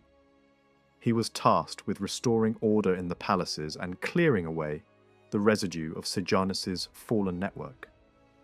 It sounded administrative. It was political hygiene. The emperor wanted the capital cleansed without stepping foot in it. Livilla returned to Capri, back into the orbit of her brother, and back into the unspoken truth of their lives. Marriage did not mean release. It merely rearranged the cage. With Drusilla placed at the island's far edge and Vinicius across the sea, the household centre tightened into a smaller circle. Caligula's grief over his absent sister showed in brief flashes. The way his attention lingered on the sea, or how his voice went flatter when her name was mentioned. Livilla noticed something else too: the quiet convenience of being the closest person left. In a family steadily reduced by exile, imprisonment, and death, closeness became both comfort and leverage. It made one safer, and it made one seen. Then the messages arrived, and the island's beauty began to feel like a joke told by the gods. The first blow came early in the year. A short note reported that Agrippina was dead on Pandataria. No explanation, no elaboration, no ceremonial language. Only the fact. The austerity of the message was its own cruelty, as if the empire could erase a woman by reducing her to a sentence. Livilla's grief was loud and private, the kind that shook the body more than the mind.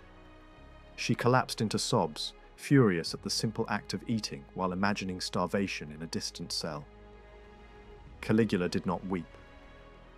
He grew still, his jaw tightened, a muscle in his face twitching with a violence he refused to display. The difference was not a lack of feeling. It was strategy. Tears were readable. Anger could be disguised as discipline. Time pushed forward anyway, indifferent. Capri continued its rituals. Meals were served. Guards changed shifts. Slaves moved through corridors like blood through veins. and then a second message arrived with the same emptiness. Drusus was dead in Rome, starved behind stone.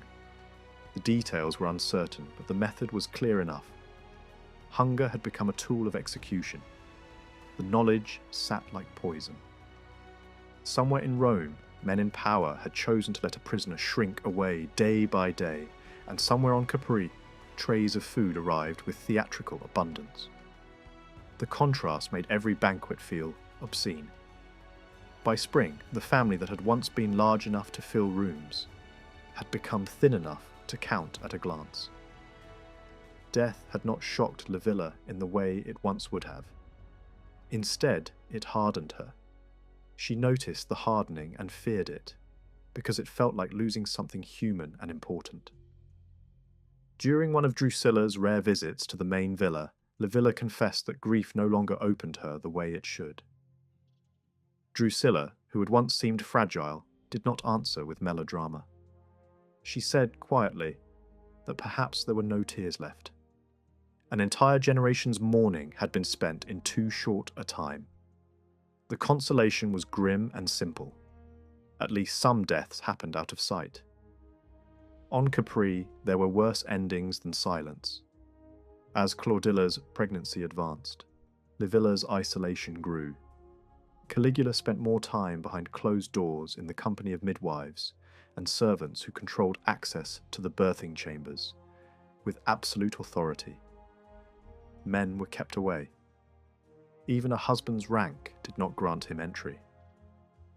Livilla wandered gardens and corridors, half guest and half prisoner, increasingly aware that she had learned to navigate the villa's hidden paths, the way a hunted animal learns its terrain.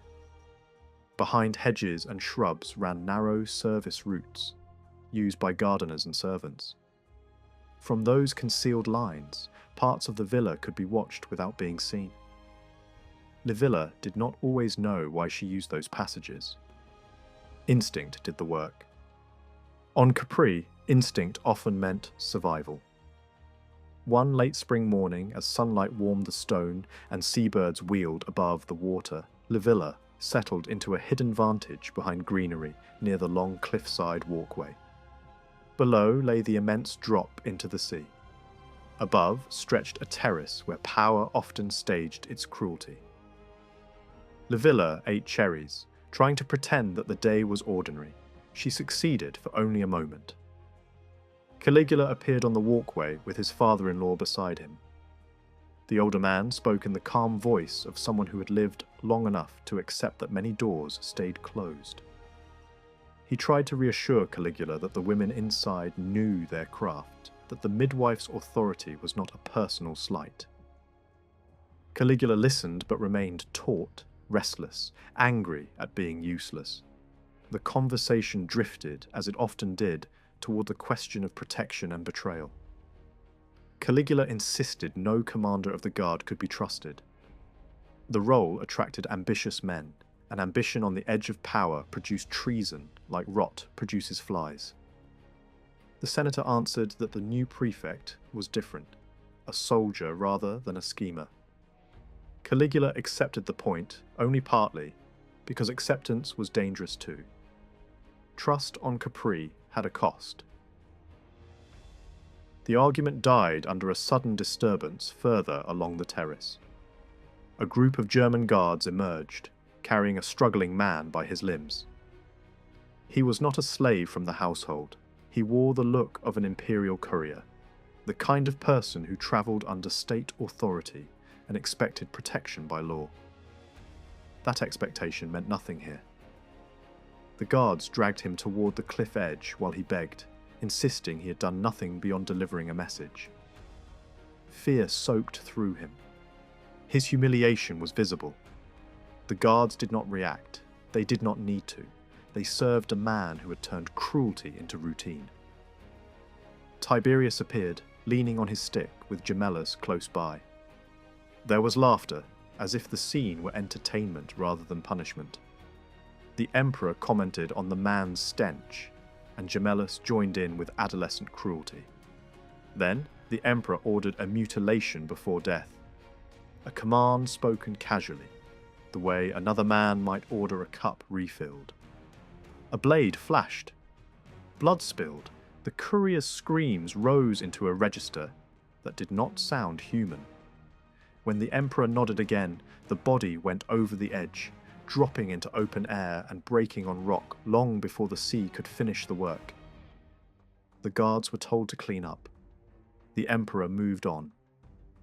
Livilla barely had time to swallow her nausea before a different messenger arrived. This one from within the household. A slave came running, dropped to a knee before Caligula, and did not lift his face at first. When he did, the expression was stripped of fear and filled with grief. That difference mattered. Fear was common in the villa. Grief was rarer because people learned to hide it. Caligula's voice went cold as he demanded the truth. The slave spoke. The birth had gone wrong. The midwife had tried to save both mother and child. The attempt had failed. Claudilla was dead. The baby was dead with her. For a moment, Caligula seemed fixed in place, as if the words had turned him into stone. The senator behind him, Claudilla's father, went pale and swayed, his hand gripping the railing as if the terrace were moving beneath his feet. Tiberius approached, drawn by the disruption. Caligula stated the facts with a forced neutrality, as if emotion itself could be used against him. The emperor's response revealed a different kind of mind. He snapped his fingers and pointed at the kneeling slave who had delivered the news, as though the messenger were the cause. Helicon, the emperor's personal brute, crossed the terrace and hurled the man over the edge without pause. The slave caught the railing and tried to cling to life. Tiberius stepped forward and crushed the man's fingers with his stick, breaking bone with deliberate pressure. The hand slipped. The body fell against rock, not cleanly thrown into air, but dragged down the cliff in a slower ruin, making sounds that carried across the grounds. It was not only cruelty. It was something worse. A kind of play, a methodical enjoyment of control. In that moment, Livilla understood with absolute clarity that the emperor was not merely vicious. He was unstable. His violence did not serve a purpose beyond satisfying itself. Caligula led the grieving father inside, holding him like a son might hold a collapsing parent. Tiberius remained behind with Gemellus, laughing lightly, as if the scene were already fading from relevance. When Gemellus was dismissed and scurried away, the old emperor stood alone at the railing, staring out at the sea. A figure that looked small against the horizon, yet contained within it the power to destroy anyone on the island. Livilla moved along the terrace and tried to pass without notice. Tiberius spoke without turning, calling her by bloodline, as if blood were both accusation and entertainment. He claimed that disapproval ran in her family, that women who judged him were harpies, that hatred was inherited like eye colour. His words slid between insult and confession. He spoke of killing, of leaving a mark on the world, of painting the empire in blood. For a moment he seemed to drift into his own imagination, enjoying it. Then he waved her away, saying her presence repelled him. Livilla left shaking, her fear made worse by the understanding that fear was reasonable. That spring had taken her mother and her brother in slow starvation. It had taken her sister-in-law and an unborn child. It had shown her a ruler who could not be negotiated with in any normal sense. Capri was no longer simply a prison. It was a lair. That summer brought a change at the top of the guard. The new prefect arrived with his wife, brought across the water under strict rules that revealed the emperor's paranoia. The prefect's men were not allowed to disembark. The second most powerful officer in Rome stepped onto Capri with no escort beyond a woman at his side. The island's own Praetorians served the emperor directly. Outside soldiers, even if loyal to the prefect, were treated as potential threats. Macro seemed, at first glance, almost disappointingly ordinary for such a position. Compact build, calm voice, a soldier's scar, a face that suggested competence rather than vanity. His wife Ennia did not feel ordinary. She moved with practiced ease, dressed with restraint that still communicated wealth. Her smiles landed like a hand selecting a tool. She looked wholesome in the way a blade looks polished. Livilla did not trust her, and did not pretend otherwise. The emperor did not meet them at the dock. He rarely left the villa now, and the villa's logic followed his habits. Those who mattered gathered to receive the prefect, guided by Caligula's father-in-law, who had recovered enough from grief to re-enter the world of political necessity. Caligula stood beside him, older than his years, careful with every expression. Drusilla appeared too, living proof that separation did not equal neglect. Her misery showed, but so did her health. Her husband hovered, eager to impress Macro, desperate for association with power. Introductions were made. Macro expressed admiration for Germanicus and sympathy for what had been done to his children. Caligula measured him quickly, then offered a genuine smile. Ennia's attention passed over Livilla as if she were furniture, then settled on Caligula and stayed there. Soon after, Ennia asked to see the gardens, and Caligula escorted her out. Livilla slipped away through servant routes and into the hidden passages behind shrubs, moving fast enough to stay close without being seen. From behind a rosebush, she watched Ennia test the air, asking whether it was safe to speak. In the distance, a scream faded into silence, a sound so familiar on Capri that it became proof of privacy. Caligula answered that no place was truly safe and warned against careless words. Ennia praised him, then crossed a line with a kiss that was too intimate to be accidental. Caligula recoiled, and for an instant Livilla saw something flicker behind his restraint. Loss had left a hunger, and hunger made traps easier to set. Ennia shifted from flirtation to politics with unnerving speed. She told Caligula that Rome's elite did not want the boy Gemellus.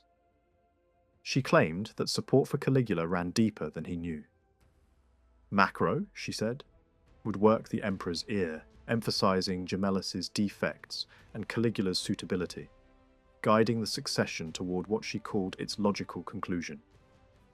Caligula stood silent, absorbing the implication. That power was being arranged around him without his direct control, that a network existed that might lift him, or crush him if he moved wrong. Above them, an eagle swept across the sky with a gull in its talons, scattering feathers. Across the water, a small rain shower over the mainland caught sunlight and threw a rainbow into the air. Capri seemed to speak in symbols, and those symbols did not promise peace. After that, Macro returned often, gradually increasing his access. Sometimes Ennia came with him. Sometimes she did not. One day, during a later visit, Macro approached Caligula in the gardens with blood on his boots and an uncertain smile. He said the emperor wanted Caligula on the cliffside walk. Caligula adjusted his toga and went, careful to look composed, as if clothing could armor the body. Macro lingered long enough to address Livilla directly, noting her distrust with a calmness that felt rehearsed. He spoke of loyalty, of friendship, of wanting Caligula secure in the succession. The words were smooth. They did not comfort her. They did the opposite. On Capri, anyone who insisted too strongly on being trusted usually wanted something. When Macro left with the senator, Livilla slipped into the hidden passages again, drawn by instinct toward the terrace where power gathered. She found Caligula and Tiberius alone at the railing, close together in a posture that looked almost affectionate from a distance. The absence of Helicon was unsettling. The quiet was worse. From her concealment, she could not hear the conversation. She could only watch the body language. For a moment, a thought came with startling clarity. How easy it would be to end the old man's reign with a single shove. The image was sharp enough to feel real. Then it dissolved as reality asserted itself. Caligula did not move. He stood rigid, listening, performing whatever obedience was required. Then Tiberius did something that made Livilla's blood turn cold. The emperor's arm pressed forward, forcing Caligula off balance toward the edge. The movement looked like a murder in progress. Livilla nearly cried out. Instead, the emperor caught him again, stopping the fall at the last moment. It was a joke, a lesson, a demonstration of power disguised as play.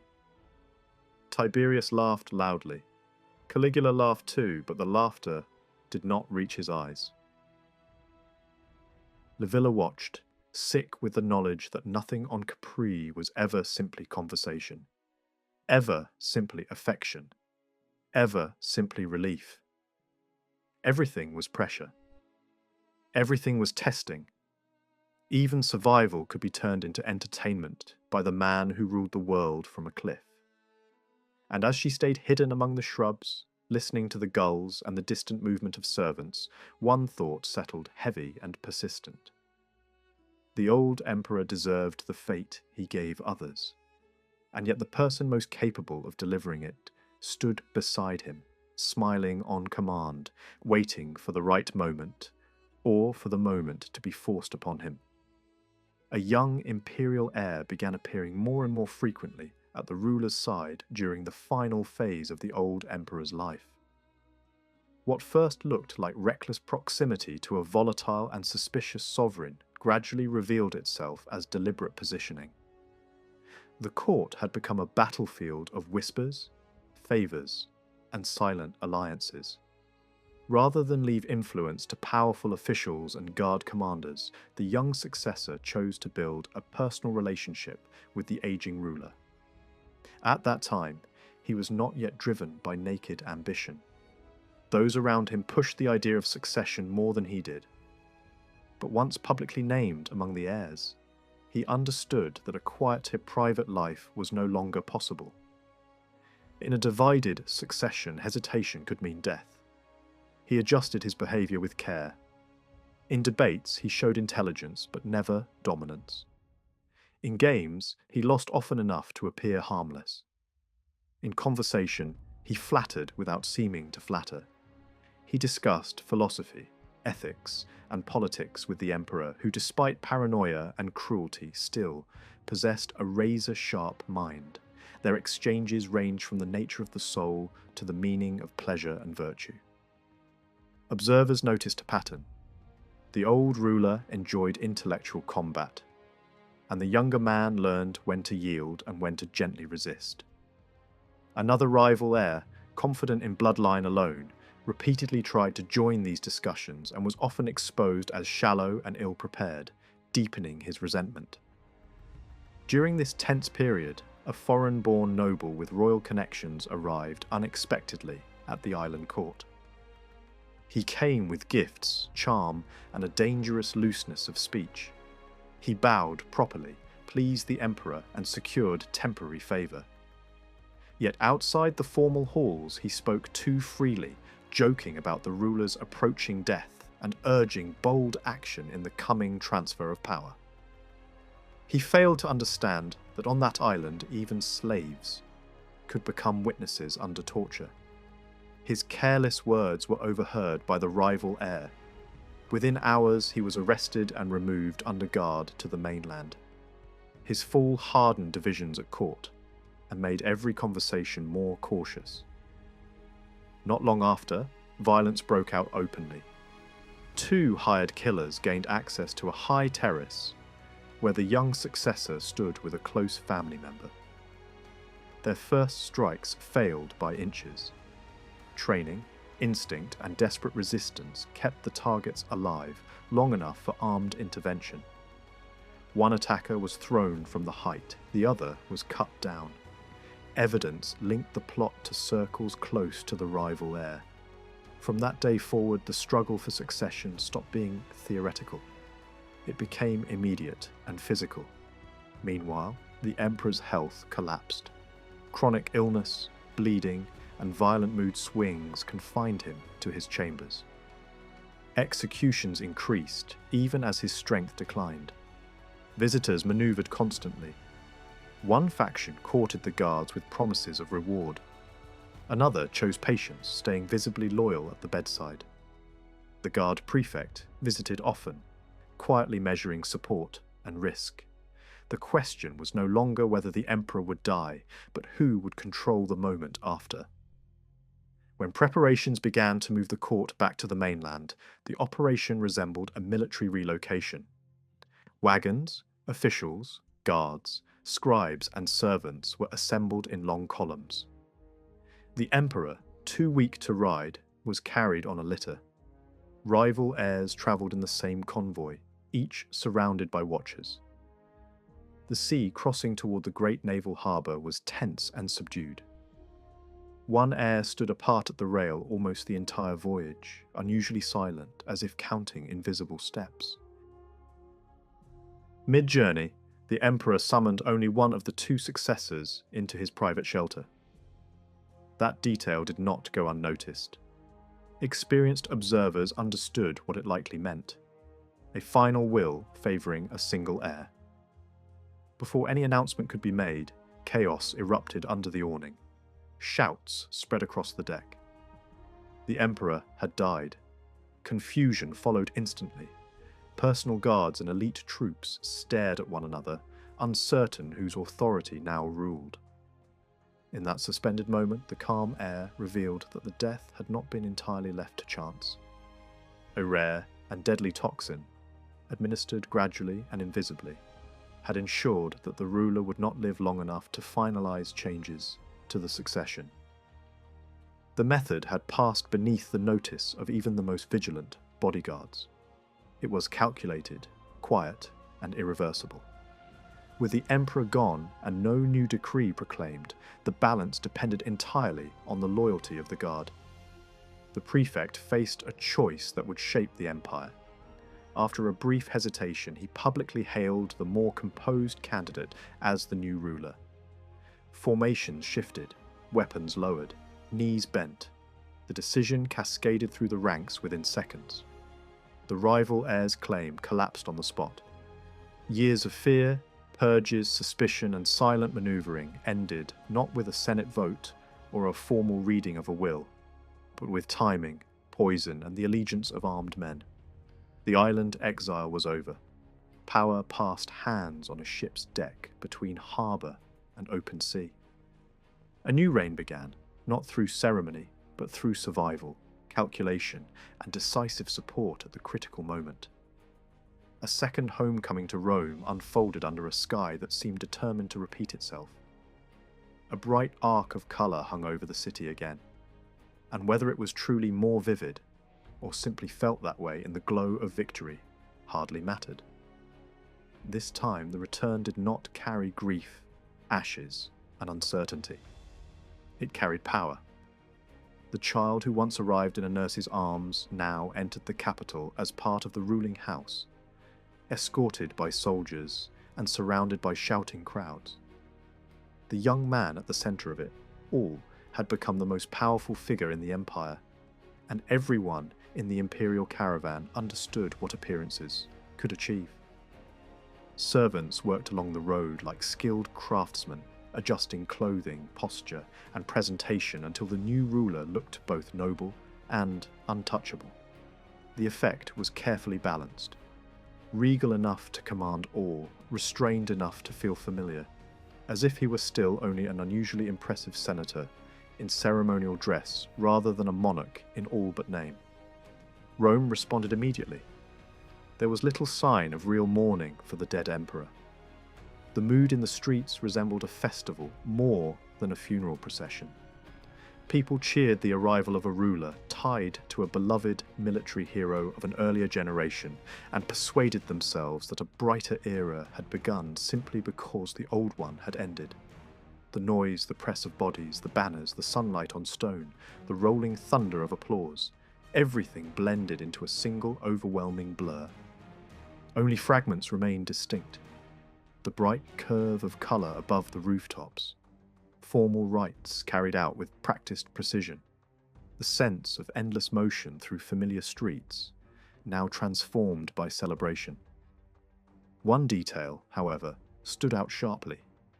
A rival heir, guarded quietly in a wagon, did not share in the public joy. While the crowds roared in the open squares, he was removed discreetly from view and taken into a notorious holding place used for political enemies.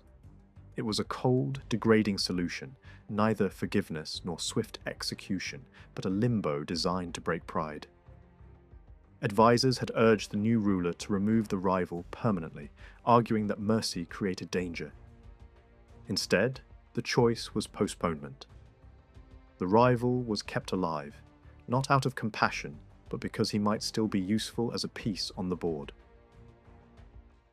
Another shift arrived with the return of the emperor's sisters.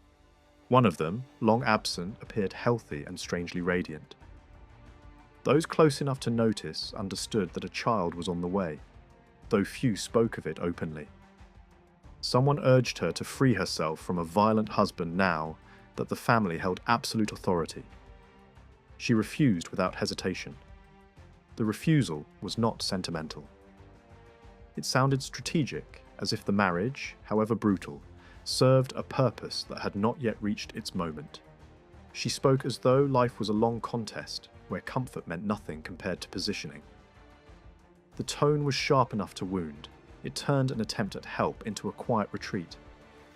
Whatever she carried inside her, it seemed tied to a plan rather than a hope. For another sister, the question of the future landed differently. For years, survival had been the only clear goal. Now that survival seemed secured, a new emptiness opened. What did a person want when danger no longer filled every hour? The answer did not come in public. It arrived later, during sleepless nights, as a simple, stubborn desire. That the family line continue, that the new ruler endure, that the years ahead become more than an extension of fear. Meanwhile, the palace on the hill welcomed its new master. The household was reshaped quickly. Signs of the previous reign were stripped away, especially anything associated with purges and secret policing. Allies were greeted warmly. Old acquaintances returned to favour. A husband who had been absent for years appeared again, and what could have been awkward distance became surprising intimacy. For a short time, life felt almost ordinary. If ordinary meant living in a gifted house near the centre of power, surrounded by guards, and waking each morning under the shadow of a palace that could swallow anyone. In that brief calm, the new ruler focused on consolidation. Soldiers were rewarded. Loyalists received appointments. Suspected enemies were pushed far away into harmless positions. Acts of generosity were staged and sometimes genuine. A minor entertainer received freedom and property. An enforcer from the previous reign was kept rather than punished, and the court watched closely, learning the new pattern of favour and risk. Then came the moment that mattered most to the governing class. The first grand meeting with the Senate. The city's political elite returned in force, some out of loyalty, many out of calculation, hoping the new reign would erase old stains. Because public attention was intense, the session was held in a large civic hall rather than the smaller traditional chamber, and this change produced a subtle shock. Women of the ruling family were seated, where they could see and hear proceedings.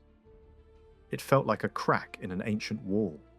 For once, the sisters sat together without the usual controlling figures hovering beside them, and their private talk ran beneath the hum of the crowd. It began with trivial observations about servants and foreign faces, drifted into bitterness about husbands, and then sharpened into something more personal. One sister, always the most ruthless, delivered a brutal assessment of the others and demanded an answer to a question that cut deeper than any political argument. What, exactly, did the quiet one want from life now?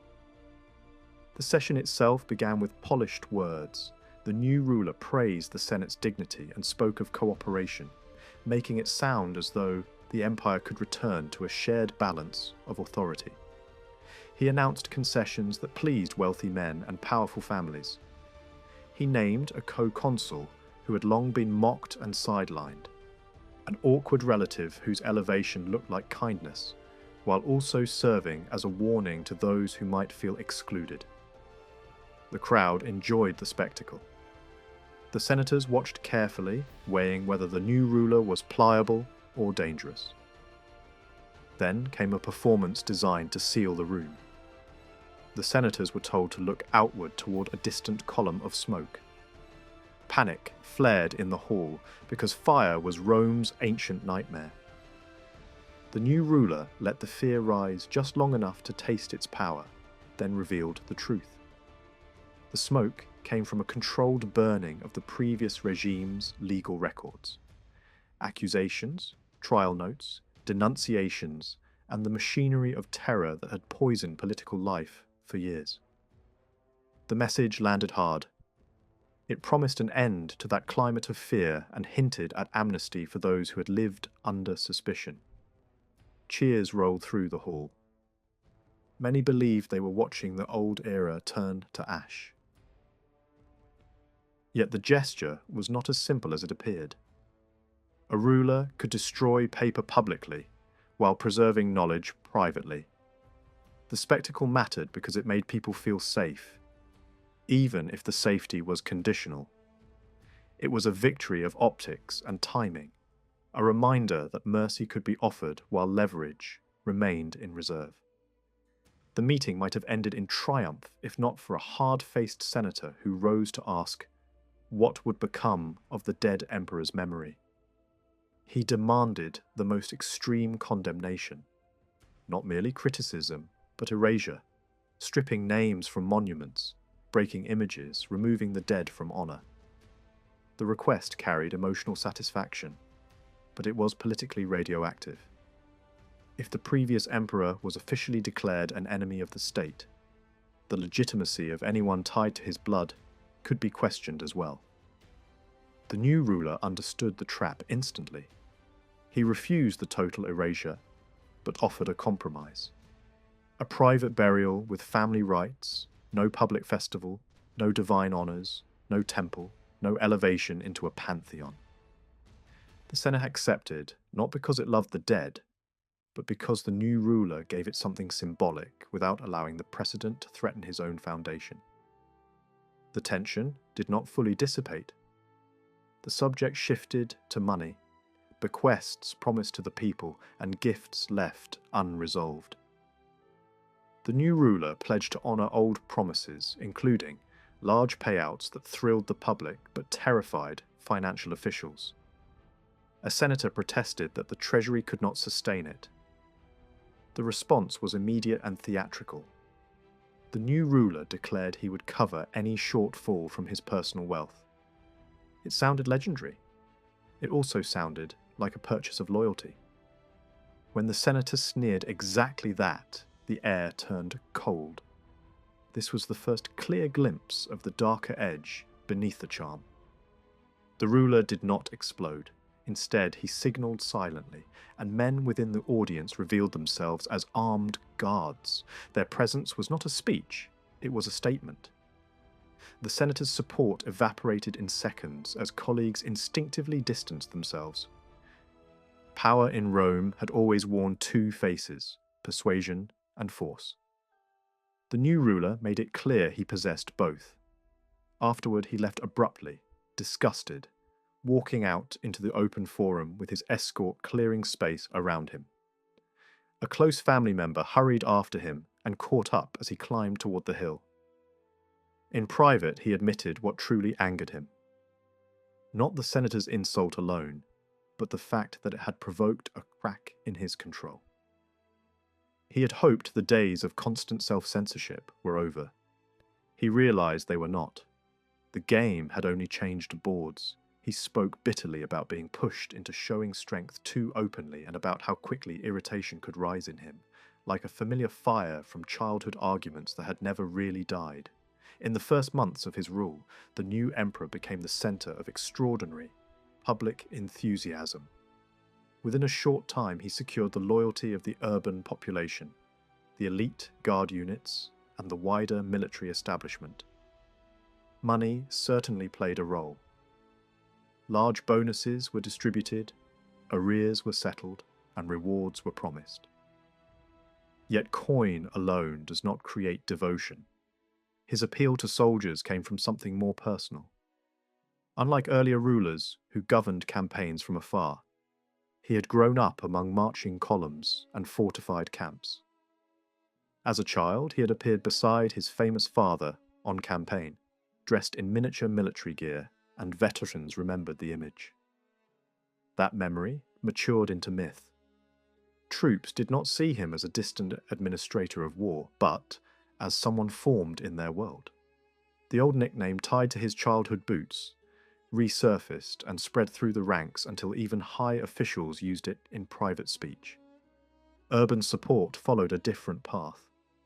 City crowds respond to relief and spectacle faster than to policy theory. Payments promised in earlier wills were finally delivered. Household stipends reached ordinary citizens. Access to subsidized grain was widened slightly, enough to matter to the poor. Public entertainments multiplied. Races, performances, contests, and festivals returned at a pace the city had not seen in years. Where the previous ruler had governed from isolation and austerity, the new one governed in public and spent freely in public view. He avoided excessive personal display, declined statues and temples in his own honour, and styled himself as a leading citizen rather than a distant sovereign. After years of fear and suspicion, that restraint felt refreshing. Relations with the Senate, however, remained uneasy.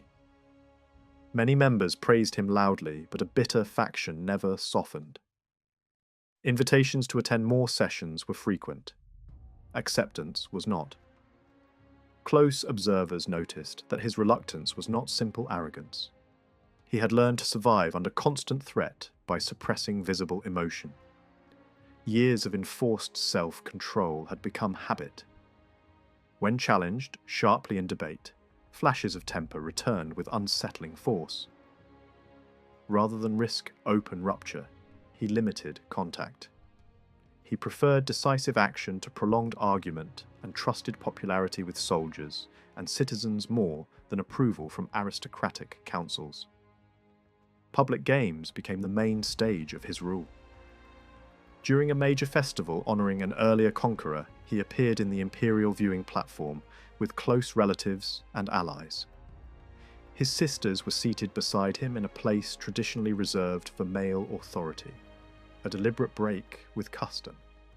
He had already formalised new privileges for them, granting visibility and ceremonial standing previously denied to women of the ruling house. The gesture shocked traditionalists and delighted others. It signalled that the new reign would redraw boundaries of status as well as power.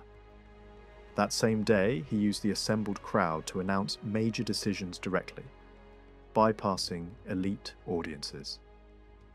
The boldest concerned succession.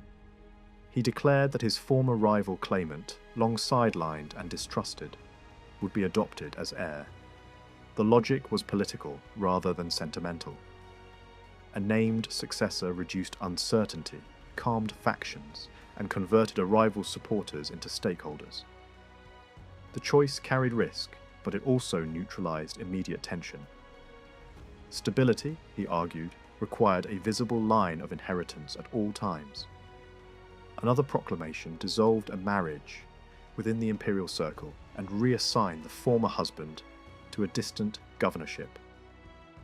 For the woman involved, it meant sudden freedom and the possibility of a long-delayed union with her chosen partner. Personal relationships and state appointments moved together, each reinforcing the other. Allies were rewarded with titles in eastern territories, restoring one longtime friend to royal status under Roman protection. The pattern was clear. Loyalty returned as honor, and honor returned as authority. Then came a gesture aimed at memory and legitimacy. He announced a journey to retrieve the remains of close family members who had died in disgrace and exile. They would be brought back with ceremony and buried with honor. Divine recognition would be granted to them, while the previous emperor would receive no such elevation. The contrast was intentional. It reshaped the moral narrative of the dynasty, who was to be remembered with reverence and who with silence. During the same festival season, an incident revealed the ruler's appetite for risk. In the middle of chariot races before a packed stadium, he accepted a reckless wager sparked by crowd banter. Disguised in a team's colours, he took the reins himself. The sport was notoriously lethal, with frequent crashes and fatalities. His driving was aggressive, almost theatrical. At one critical turn, he forced a manoeuvre so tight it pushed a competitor into disaster and nearly sent his own vehicle into the wall. He finished near the front, winning the bet and claiming a trivial prize from the crowd.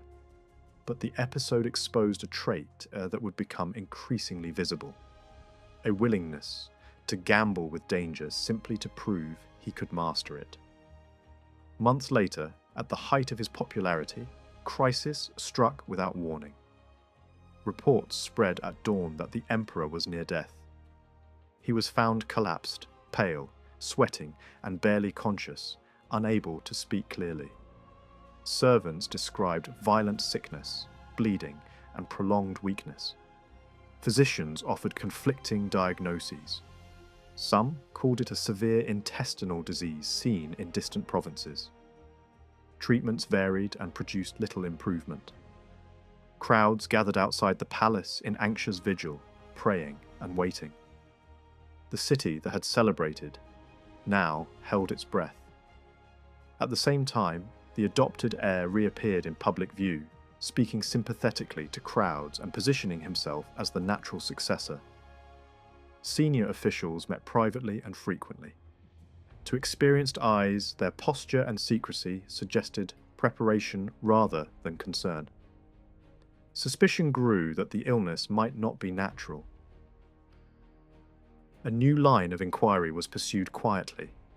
One physician, brought in from outside the usual court circle, was urged to treat the case as poisoning rather than disease. His methods changed. Gradually, small signs of improvement appeared. Clearer eyes, steadier breathing, reduced delirium. Access to the emperor was restricted to trusted attendants.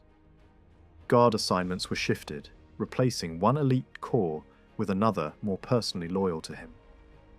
When he finally managed to speak, his explanation was startling. Anticipating betrayal, he had spent months building tolerance to certain toxins by taking minute doses. The very poison now killing him, he said, was one he himself had once studied and described.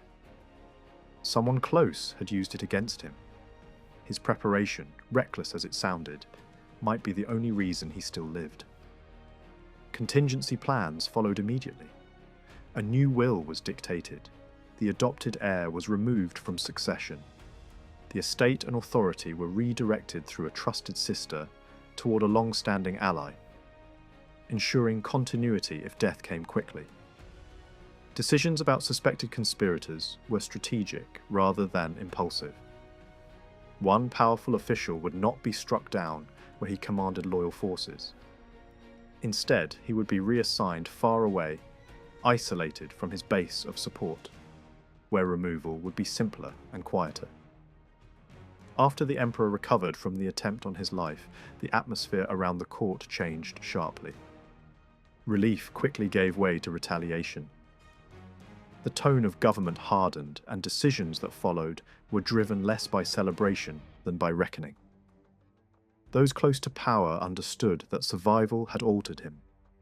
The public still saw generosity and spectacle, but inside the palace a colder mood took hold.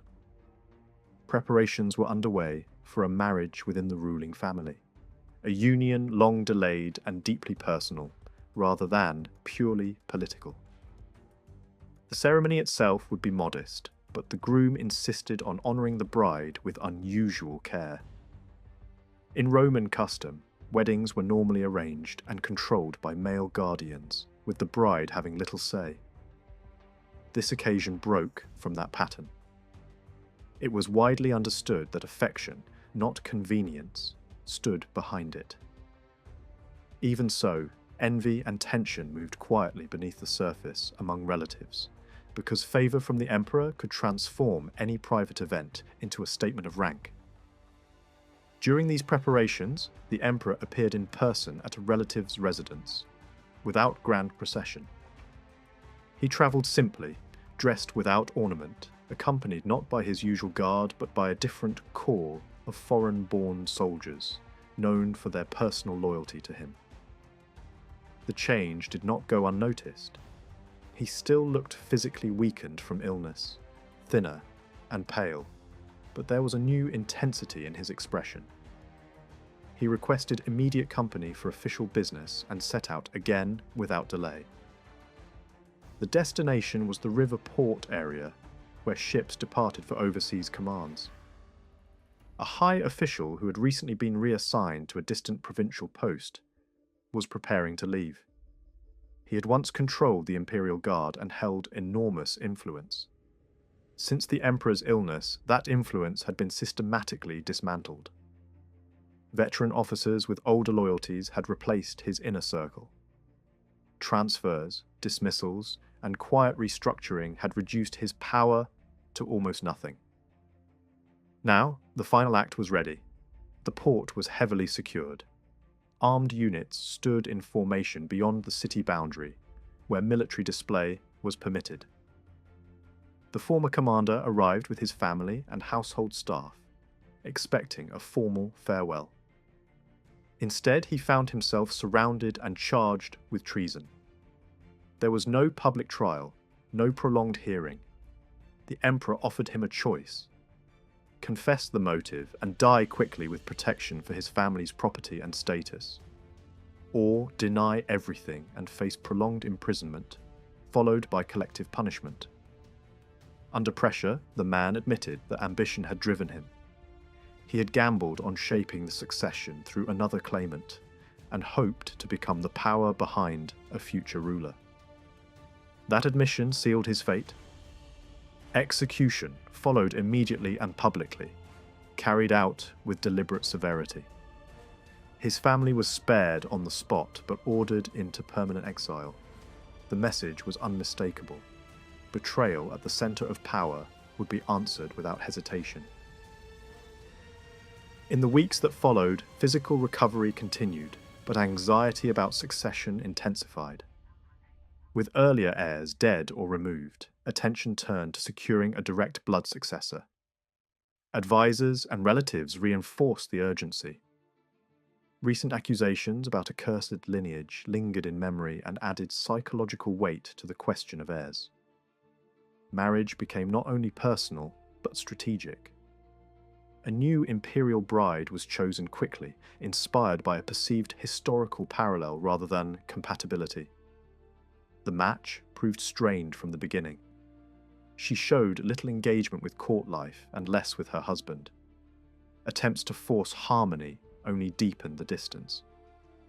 Physicians confirmed she was capable of bearing children, yet no pregnancy followed, increasing frustration at court. At the same time, provincial problems demanded attention. Economic misrule in one region and violent unrest in another threatened supply lines and tax flow. Capable replacements were dispatched. Experienced administrators were reassigned to stabilize finances and restore order. Communication networks were repaired, bandit activity suppressed, and grain shipments normalized. These successes strengthened the emperor's public standing again. Soldiers were content, taxes flowed, and urban crowds remained enthusiastic. Even the Senate, long uneasy, began to soften as symbolic concessions were offered and tensions cooled slightly through limited cooperation. Religious consultation also entered the picture. A respected diviner was consulted privately regarding omens and dynastic future. The verdict encouraged imitation of an earlier founder emperor's path. The interpretation was broad enough to justify decisive marital and succession choices. Soon after, the emperor walked publicly through the central marketplace, with minimal display, purchasing small items and surprising vendors with personal attention. Such appearances increased popular affection, but also revealed how quickly impulse could turn into policy. That impulse shaped the next marriage decision. A noblewoman seen briefly in public became the new empress through immediate intervention. Her previous marriage was dissolved by command. The speed of the arrangement shocked many and disrupted existing loyalties. Within months, it was clear the union was hollow. She moved through the palace without influence or enthusiasm. The emperor, increasingly fixated on producing an heir, pursued remedies both medical and superstitious. Advisors suggested that excess celebration and drink might succeed where routine effort failed. This thinking helped inspire a grand state banquet tied to a major civic festival. The celebration was extravagant even by imperial standards. Public games, races, animal hunts, theatrical shows, and mass food distribution filled the city with excitement. Decorations, rare fabrics, incense, and imported luxuries transformed the palace into a spectacle of wealth. Elite families attended in force. Seating arrangements themselves sent political messages, elevating some figures while pointedly diminishing others. Guards loyal to the emperor's person replaced the traditional guard presence inside the venue, signaling another shift in trust. Entertainment continued throughout the evening. Athletes, musicians, performers, and even victorious charioteers were honored with astonishing financial rewards. One champion driver received a fortune in coin on the spot, astonishing the aristocratic audience and delighting the crowd. Generosity remained a powerful tool of rule. As the night wore on and a storm gathered overhead, guests moved indoors from the open banquet court. At that moment, a scandal erupted. The empress emerged from a private chamber in visible disorder, followed by her former husband. The implication was unmistakable. Rage overtook the emperor in full public view. For a moment, execution seemed certain. Then restraint, whether calculated or advised, intervened. Instead of ordering immediate death, he pronounced exile. The couple were commanded to leave the city by morning or face execution. The marriage was over at once, ended, not by ceremony, but by decree. The great stone theatre was full that summer evening, yet the mood inside it was restless and dissatisfied. A travelling company from North Africa had arrived with much praise behind them, promising a celebrated performance of a famous Greek comedy. Expectations had been high. Instead, whispers spread quickly through the audience that illness had struck the troupe. 2 principal performers had reportedly fallen sick, and their roles were now being handled by last-minute replacements. The difference was painfully obvious. One substitute mangled the language so badly that entire jokes collapsed before reaching the crowd. His pronunciation was thick and uneven, turning elegant dialogue into awkward noise. The other spoke more clearly but stumbled constantly, forgot lines, missed cues, and even appeared on stage once without the proper costume mask. Laughter rose, but it was the wrong kind, not delight, but embarrassment. In the front seating, the emperor's attention drifted. At first, he treated the chaos as accidental comedy, but irritation soon replaced amusement. His gaze kept returning to an empty chair beside him. A close family member had been expected, but was absent due to illness. That absence weighed more heavily on him than the failed performance. She had recently seemed to recover from a chill, only to be overtaken by the fever that had been moving through the city for weeks. Although physicians were now successfully treating most cases, the danger had not fully passed. Her care had been constant and intense.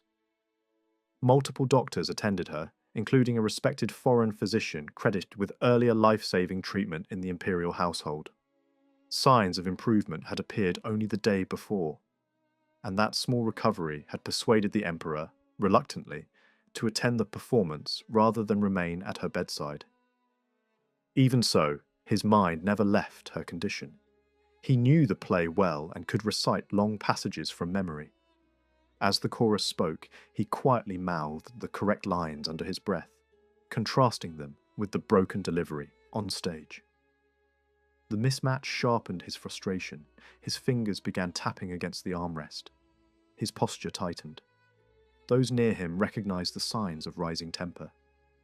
Without warning, he stood and shouted a correction toward the stage, calling out an actor by the character's name and demanding the line be spoken properly. The performance froze. The cast stared in stunned silence. The emperor publicly criticized the delivery, the pronunciation, and the lack of discipline. His voice grew louder with each sentence. The unfortunate performer trembled and tried to repeat the line, but failed again. The emperor threatened punishment, harsh, humiliating punishment, for incompetence in art presented before Rome. Before the moment could escalate further, a senior guard officer forced his way down through the rows and approached with urgent news. One look at the officer's face drained the anger from the emperor. He asked a single question. The answer came with a grave nod. The sick relative had taken a sudden turn for the worse. He left immediately. The theatre, the play, the audience, all were forgotten. A carriage was brought at speed. Guards ran alongside through the evening streets as the sky darkened into deep blue. The household they reached was already silent with dread. Servants pointed the way without words. Inside the chamber, the truth was unmistakable. She lay still, her illness ended in death. A grieving husband knelt beside the bed. The emperor stood motionless at the other side, as if refusing to understand what he saw. The attending physician explained that brief rallies sometimes came just before the end. A final calm before collapse. She had known she was dying, he said, and had spoken gently of those she loved. The shock broke something open. Grief came first in silence, then in violence. Objects were seized and hurled across the room. Sacred household figures were smashed from their shrine, cups shattered against walls, tables overturned. Curses were thrown toward the heavens, and every god invoked in healing and fate. When nothing else remained to throw, he sank beside the bed and spoke to the dead as if command could reverse mortality. He raged against ritual itself, against the coin placed for the ferryman of the dead, against the finality of passage. At one moment, in a surge of uncontrolled fury, he drew a knife and advanced, then halted, recognizing the blade as a gift once given in affection. The realization cut through the rage.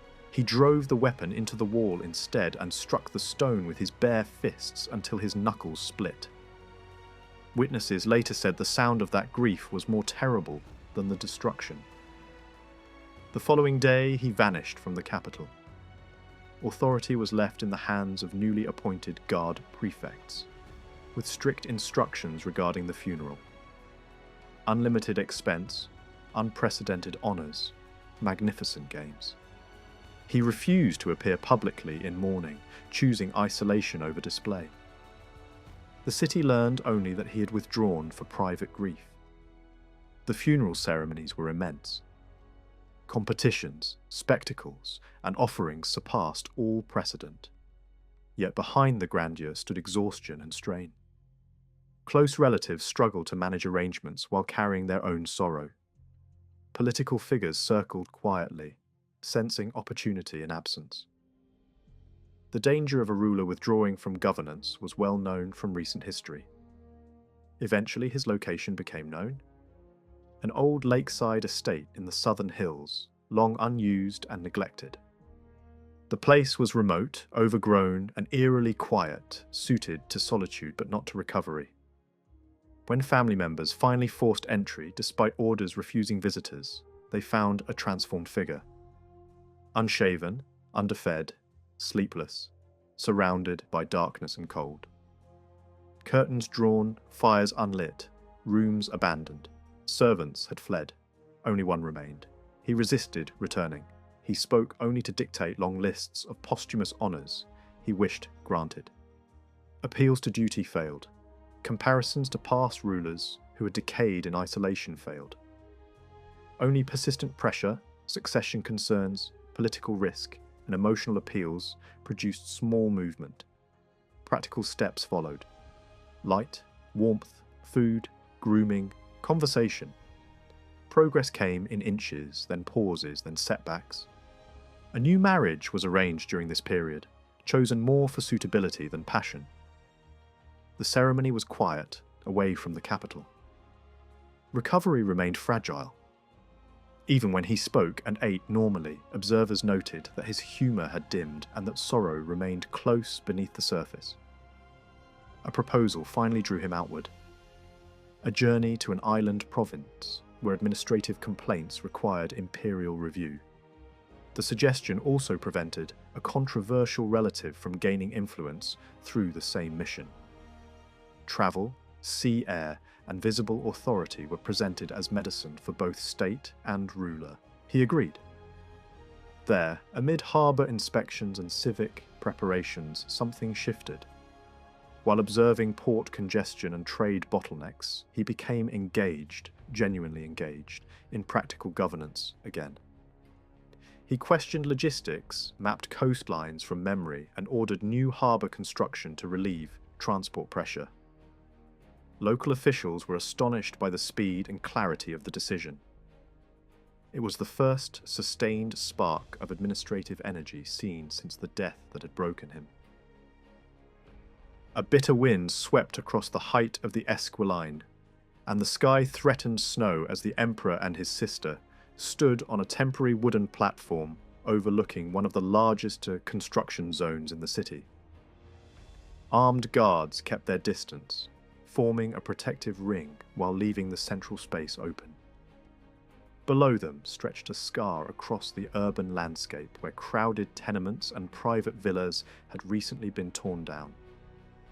What had once been a maze of fragile wooden housing blocks, the kind that burned fast and trapped the poor, was now flattened to stone and earth. Even several grand residences had been seized and demolished by state order. One particularly vocal senator had lost his estate this way, through official expropriation approved by the very political body he belonged to. A twist that amused the emperor more than he cared to hide. In the grey distance, layered arcades of older aqueduct lines marched toward the city like ribs of stone.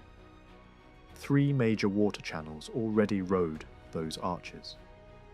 Now, 2 new lines were being added, massive engineering efforts drawing from distant springs and from the river upstream. These new channels would merge and enter the city along a freshly surveyed route, feeding an enormous multi-chamber reservoir under construction behind the viewing platform. From there, water pressure across Rome would be stabilized and increased. The design was bold and technically impressive. Survey crews worked the slopes with measuring instruments, marking final alignments with painted stakes. One legionary engineer approached and, with formal respect, offered the emperor the honour of confirming the last sight line before foundation work began on the next bridge span. To the surprise of many present, the emperor accepted the instrument and handled it with confidence, aligning the weighted crossbars, sighting angles, and correcting a marker's position by a few paces. The final stake was driven into the ground at his signal. The engineer received a personal gift for the moment, a clasp removed from the emperor's own garment, and left stunned and grateful. When asked later where such technical familiarity came from, the emperor answered lightly that avoiding endless political meetings had left him time to learn more practical skills. The mood shifted soon after. In a quiet aside, he spoke of dynastic concerns. His current marriage had produced no child, and he had concluded that it would never produce one. Physicians and religious advisors would be consulted, but he expected confirmation of what he already believed. Divorce would follow. The union, he admitted, had been more remedy than strategy. A distraction arranged during a period of grief, and he now regarded it as a misstep. Succession, for the moment, still rested on another designated heir. There would be time later, he said, to choose more carefully. For now, governance demanded full attention. That same day, movement toward the Senate complex began under bright, cold sunlight. Public approval for the emperor remained high. Flowers and cheers followed his procession through the forum. He intended to announce preparations for a new northern campaign and to re-establish more regular contact with the governing body.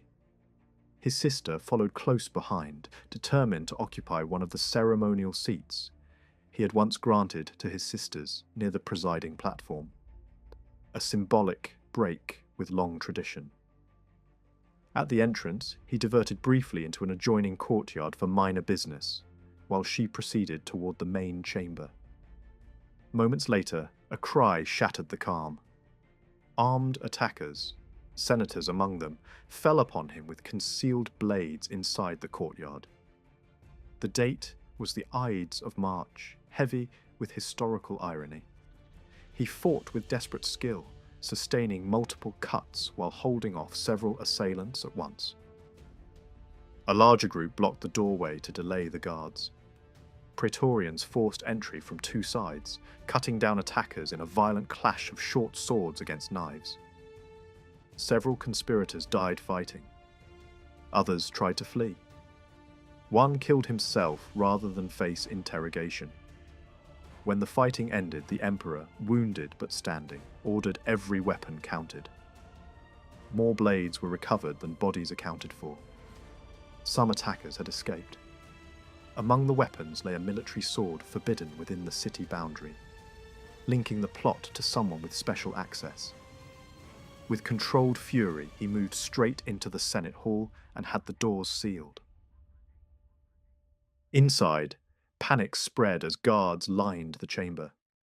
Senators were ordered to stand and were inspected for bloodstains. 4 were identified and dragged away for execution.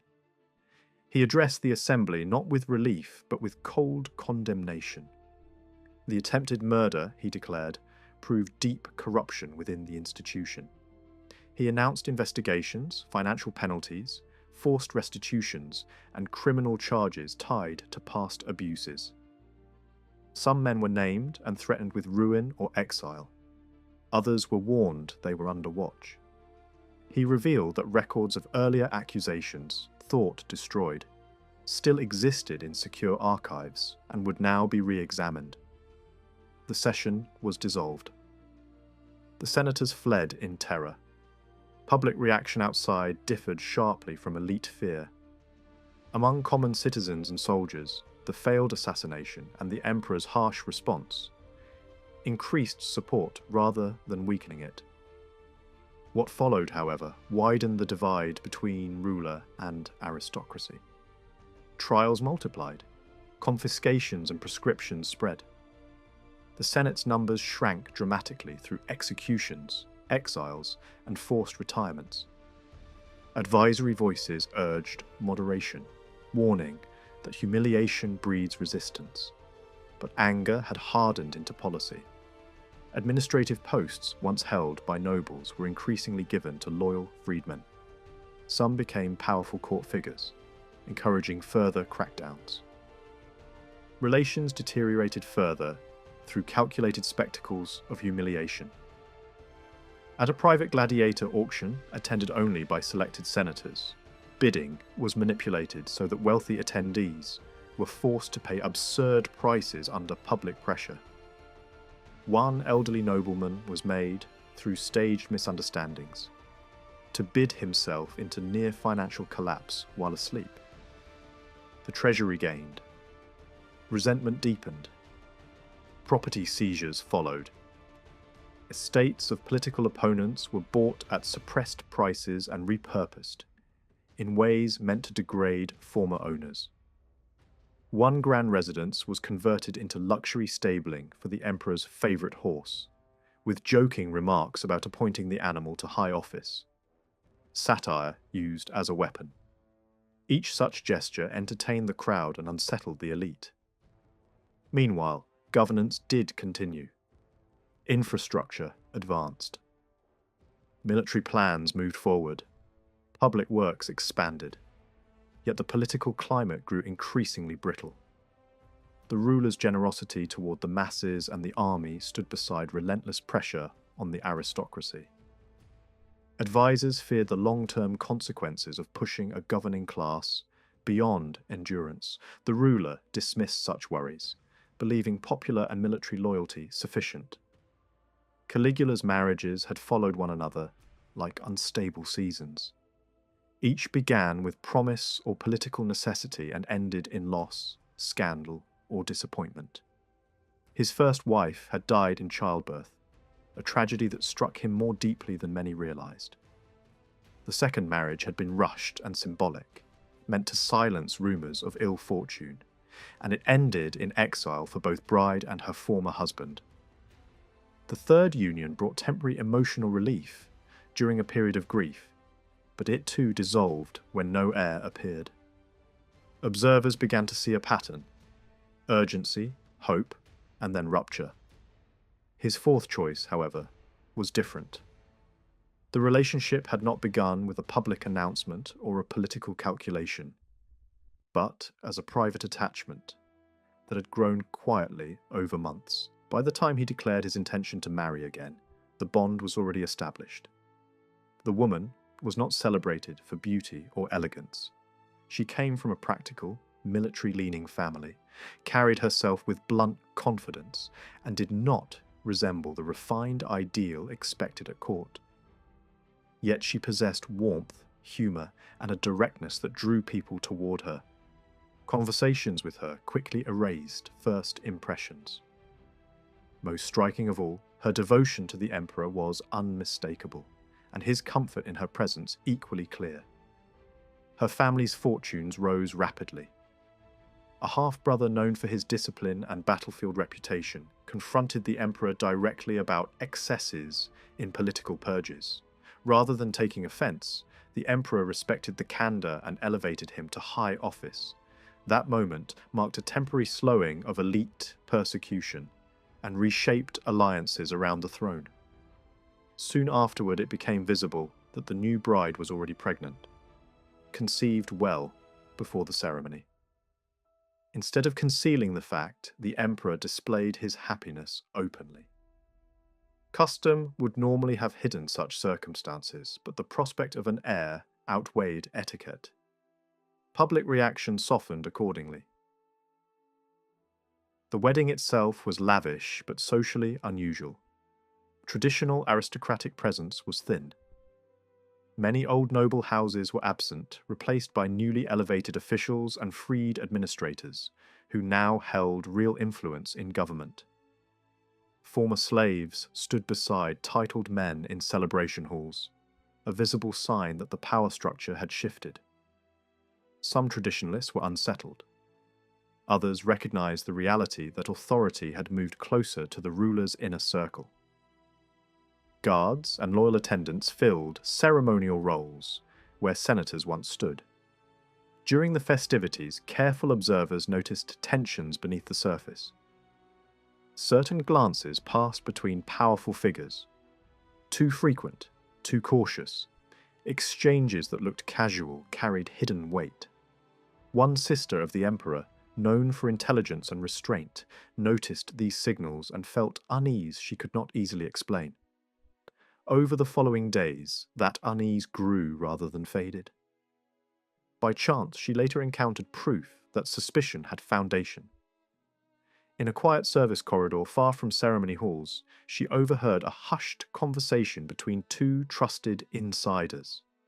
One, a close political ally, the other a member of the imperial family.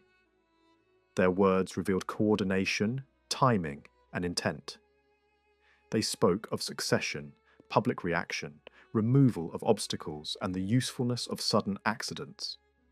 The plan was not rumour or anger, it was structured and deliberate. Names of senior officials and military commanders were mentioned as supporters or tools. The goal was clear: remove the emperor and his pregnant wife before a legitimate heir could be secured. Discovery nearly cost the listener her life. A small noise gave her away, and pursuit followed through empty corridors. She escaped only by colliding with a senior palace administrator, who understood the urgency at once and hid her until the danger passed.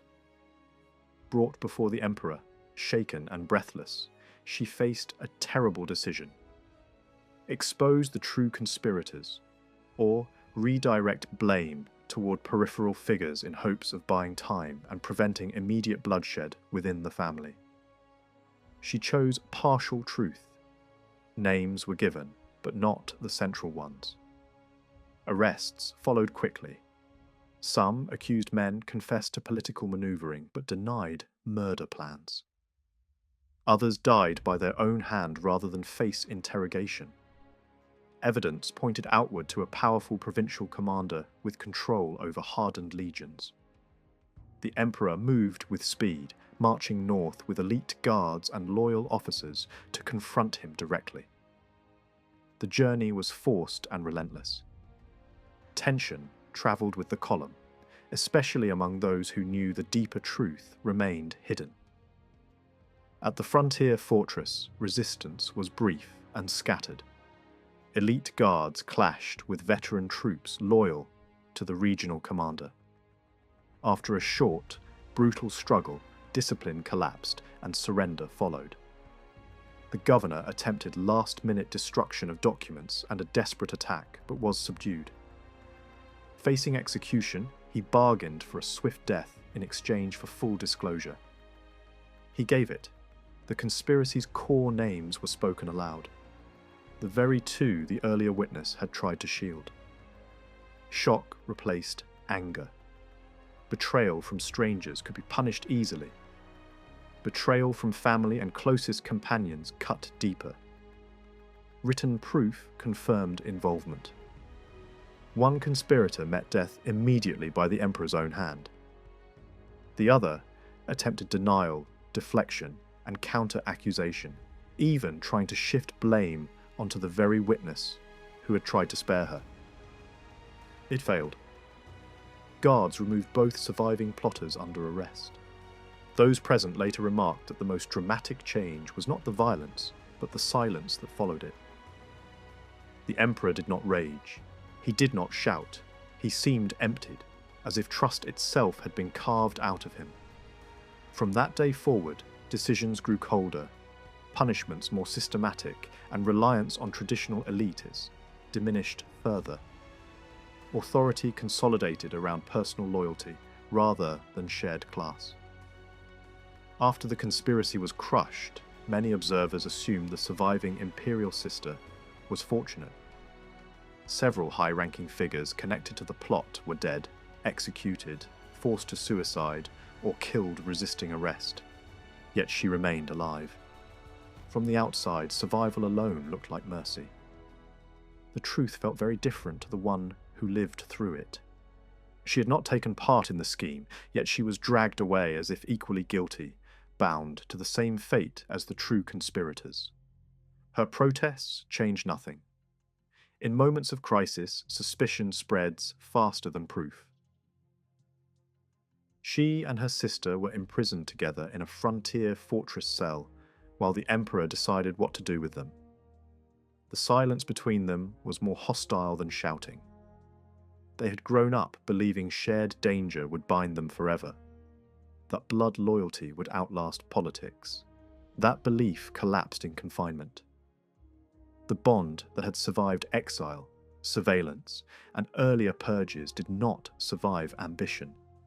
The betrayal cut deeper because it came from someone she had defended repeatedly, even arguing against that sister's brutal marriage and political mistreatment.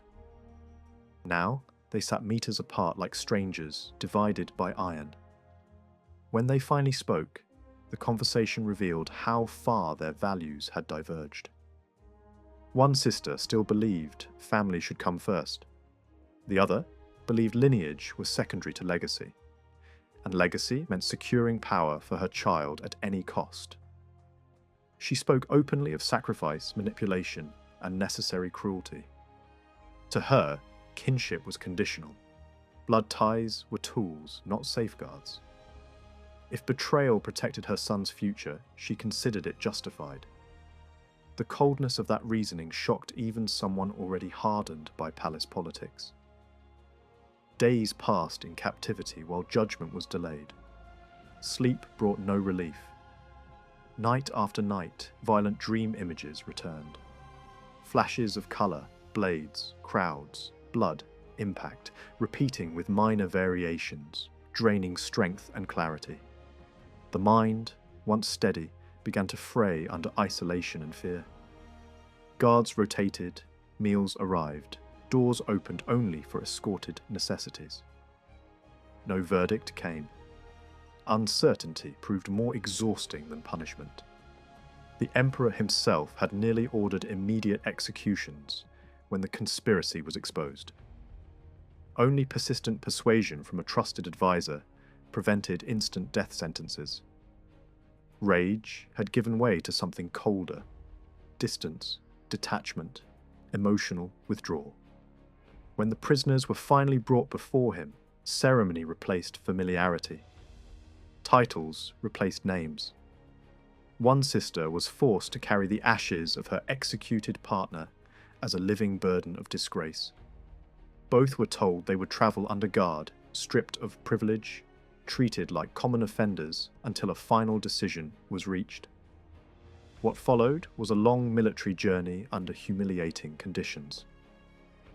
While nobles rode comfortably and officers commanded from horseback, the disgraced women travelled in supply wagons among livestock, spoiled provisions, and dust. No one was permitted to speak with them. Even guards followed silence orders. The physical discomfort was constant. The social isolation was worse. Once, the emperor rode past their wagon on inspection. He did not look at them. Reports filtered back through rare permitted visits from a loyal husband who had managed to remain above suspicion. He described a government growing harsher, more suspicious, more punitive. Investigations in the capital expanded. Accusations multiplied under torture. Executions became public warnings. Confiscations stripped old families of wealth and memory alike. Estates were auctioned. Heirlooms disappeared into treasury accounts. Political structure began to shift away from shared aristocratic governance towards centralized personal rule, supported by military and court loyalists. The imperial court itself changed character. Traditional elites lost influence while foreign client rulers and powerful administrators gained it. Ceremonial language and behavior increasingly resembled monarchy rather than republican tradition. Some advisors warned this would provoke elite backlash. Others encouraged it. The ruler, wounded by personal betrayal, trusted fewer people and listened more to those outside the old power class. Imprisonment continued through winter in a provincial city. Conditions varied, sometimes harsh, sometimes merely bleak, depending on guards and local commanders. Night terrors persisted, strength faded, speech grew sparse from lack of conversation. Only the husband's brief visits interrupted the monotony, bringing fragments of news. A child born into the imperial household, more executions in Rome, political purges expanding, tensions rising between ruler and senate. The empire felt increasingly unstable, balanced between fear and force. Spring movement orders came suddenly. not toward Rome, but toward the northern coast. A foreign prince had requested intervention, and preparations began for a cross-channel campaign. The army gathered. Morale did not. Rumours spread through the camps, fear of the sea, fear of omens, fear of failure. Discontent reached officers. Some commanders quietly discussed delay or refusal. The emperor responded with theatrical severity. Disloyal leaders were executed. Units suspected of mutinous talk were publicly shamed and punished through forced burdens made to carry meaningless weight as symbolic penance. The message was unmistakable. Obedience mattered more than pride. Witnesses noted a change in command style. Earlier campaigns had been disciplined and targeted. These were driven by anger and spectacle. Mercy became rare. Loyalty tests became public. Fear replaced affection as the primary bond between ruler and ranks. Yet paradoxically, shared hardship eventually rebuilt cohesion among punished units. Endurance restored their honor in their own eyes, if not in reputation. As the army marched south again, political conflict deepened. The Senate hesitated to grant formal honors for the northern victories. The ruler refused to enter the capital without them. Advisors warned that forcing the issue could split the state. Some suggested compromise. Others urged confrontation. Even among loyal circles, worry grew that collision between executive power and aristocratic tradition was now unavoidable. They were taken to a riverside estate that had once belonged to their mother, a place associated with childhood safety and family gatherings, long before politics turned lethal. Returning there as prisoners created a cruel contrast. The buildings and terraces still stood, the views were unchanged, but memory made the landscape heavier, not warmer. Instead of living in the main residence, the detainees were confined to a service outbuilding once used by gardeners. From its doorway, they could see the seating areas, where the family had once welcomed victorious relatives, returning from distant campaigns. The past felt close enough to see, but completely unreachable. Sleep offered no real escape. Night after night brought violent recurring visions, flashes of colour, harsh sunlight, steel, shouting crowds, betrayal at close distance. The scenes always followed the same emotional pattern. Calm turning to disbelief, trust collapsing into danger, familiar faces becoming threats. The mind replayed fear with theatrical intensity. Pain felt real even after waking. Over time, exhaustion became constant, and the boundary between dream and memory grew thin. The court remained at the estate for weeks while military tensions elsewhere cooled. Units once suspected of disloyalty were formally restored to honour, and standards returned to them. Discipline replaced suspicion, at least outwardly. The estate grounds were transformed into a massive temporary encampment. Vineyards and decorative gardens were flattened under tents and marching routes. The prisoner barely reacted. Emotional fatigue had dulled most responses. Mornings often began with confusion. Location, date, even identity sometimes took minutes to reassemble after waking. During confinement, the older sister spoke frequently and harshly. Her tone had shifted from guarded to openly hostile. She predicted collapse, claimed public opinion had turned, insisted the ruler's position could not survive the year. She spoke of succession, power transfer, and dynastic opportunity with disturbing certainty. Her focus was no longer survival, but replacement. She believed her young son represented the future authority of the state and treated that outcome as inevitable. Family loyalty no longer guided her thinking. Legacy did. The other prisoner listened in strained silence, increasingly disturbed by the cold calculation. Rumours filtered in despite isolation. Stories circulated that divine favour had abandoned the ruler, that military failures were omens. that monarchy was replacing shared governance. Political language grew more extreme. Supporters called him world conqueror. Enemies called him tyrant. Anxiety deepened inside the camp as reports described worsening relations between executive authority and aristocratic leadership. Entering the capital with troops would be seen as war. Remaining outside looked like weakness. The stalemate produced tension on all sides. What appeared to be withdrawal was actually planning. Away from public pressure, the ruler developed a solution designed for spectacle and psychological impact. When movement orders came again, the army's mood had changed. Units once disgraced marched proudly after receiving financial rewards and restored honours. Material incentives repaired loyalty quickly. The column travelled south along the coast instead of toward the capital.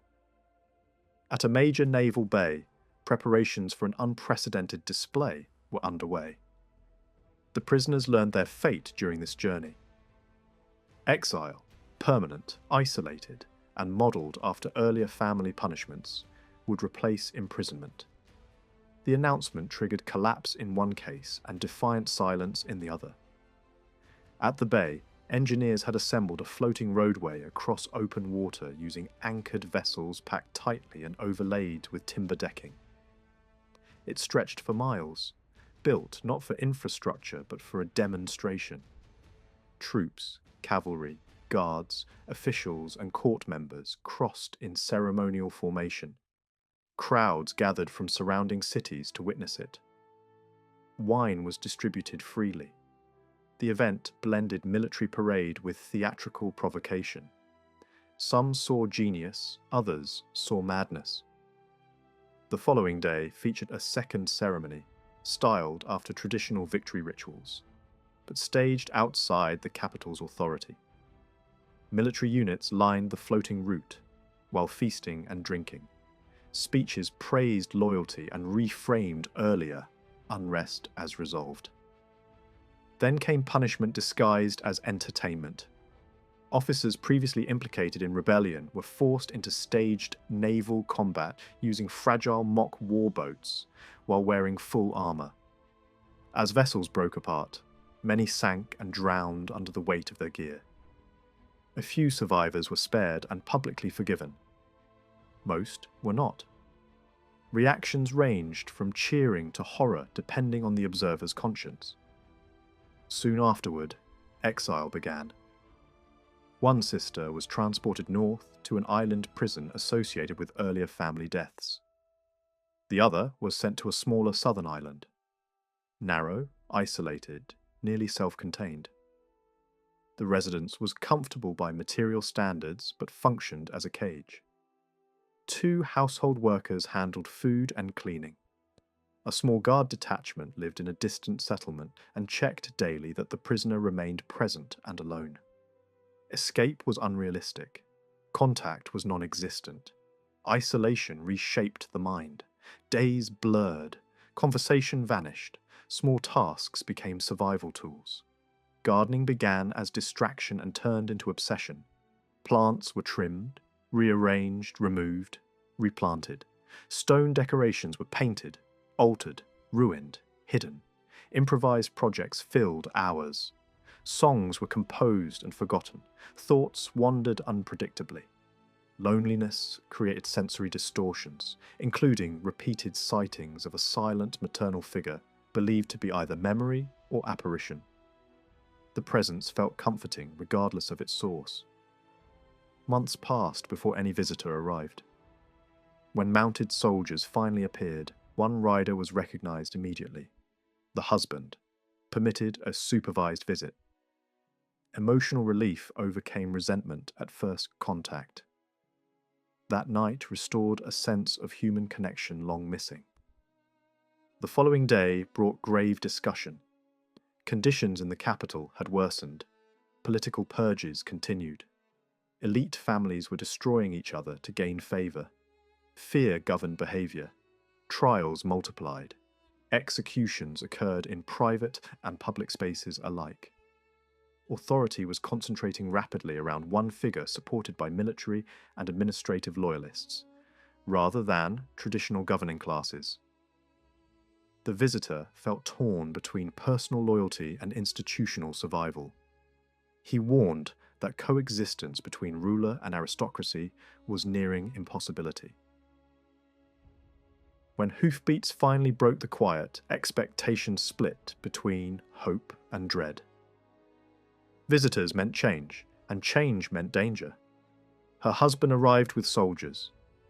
The reunion carried contradiction, relief, and suspicion in equal measure. Affection battled anger. He saw the altered rooms, the single heated space, the improvised living. He offered help. She refused it on principle. Pride was one of the last possessions left intact. He spoke then of events in the capital. Political culture had shifted into open flattery and ritualized submission. Senior nobles humiliated themselves publicly to display loyalty. Sacred honors were being granted to a living ruler. Religious boundaries blurred into politics. Ancient institutions were being bent into ceremonial props. Some saw transformation, others saw corruption. Interpretation depended on allegiance. His warning followed. A decision had been reached among certain officers and senators: removal by force. He would not strike personally, he said, but he would support the act. The justification was preservation, of law, of tradition, of the state itself. The language was moral. The intent was lethal. She rejected it instantly. Blood ties outweighed political theory. He insisted necessity outweighed family. Neither persuaded the other. Love did not disappear, but trust fractured. He left believing action unavoidable. She remained divided between terror for one man and fear for another. Winter deepened. News travelled slowly, but anxiety travelled fast. She weakened further, eating less, sleeping less, speaking often to imagined company to keep silence from swallowing thought. Some mornings she prayed for the plot to fail. Other mornings she prayed for it to succeed. Loyalty shifted with exhaustion and memory. Emotional certainty dissolved into alternating waves of grief and resentment. Waiting became its own torment. A military vessel finally appeared through rough water. That alone meant resolution had come somewhere else. Either the ruler was dead or the conspirators were. Officials disembarked with formal courtesy and immediate instructions. Prepare to leave. No explanation yet. Urgency first, truth later. She boarded with nothing. The island held nothing she wished to keep. During the voyage, she learned what had happened. The killing took place in a covered corridor beside a temporary performance venue. The setting was crowded but controlled. Trusted companions walked close. Guard officers positioned carefully. One approached with a drawn blade under pretense of warning. The first strike failed to kill. Panic replaced precision. Multiple attackers joined. Resistance was restrained by someone once considered loyal. The final wound came at close range. The body fell where it stood. The attack did not stop when death arrived. Violence continued beyond necessity. Order collapsed immediately afterward. Competing claims rose before blood dried. Officers tried to command crowds. Senators argued publicly. Ambition surfaced faster than principle. Another relative was located, elevated, and presented to armed forces as successor within hours. Power did not remain empty for long. The brutality extended beyond the primary target. His wife was killed. His infant child was killed. Not quietly. Not mercifully. Those deaths were not part of the original design, but once violence began, restraint disappeared. Later, explanations varied. Responsibility blurred. No version softened the facts. Back in the capital, She chose to walk rather than ride, needing physical proof of reality underfoot. Streets felt dimmer, though unchanged. Public spaces continued functioning, but mood had shifted. Structures built by the dead ruler now dominated sight lines. Architectural statements of authority that outlived their maker by days.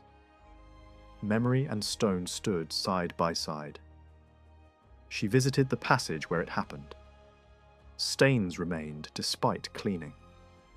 Enclosed light through red fabric cast everything in a blood-coloured haze.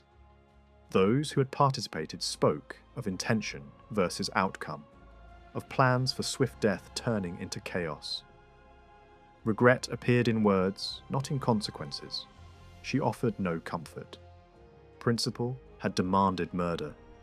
Murder had answered. Private chambers told the rest of the story without witnesses. Rooms cleared, surfaces scrubbed, absence louder than evidence. The scale of what had been done expanded beyond politics into something colder.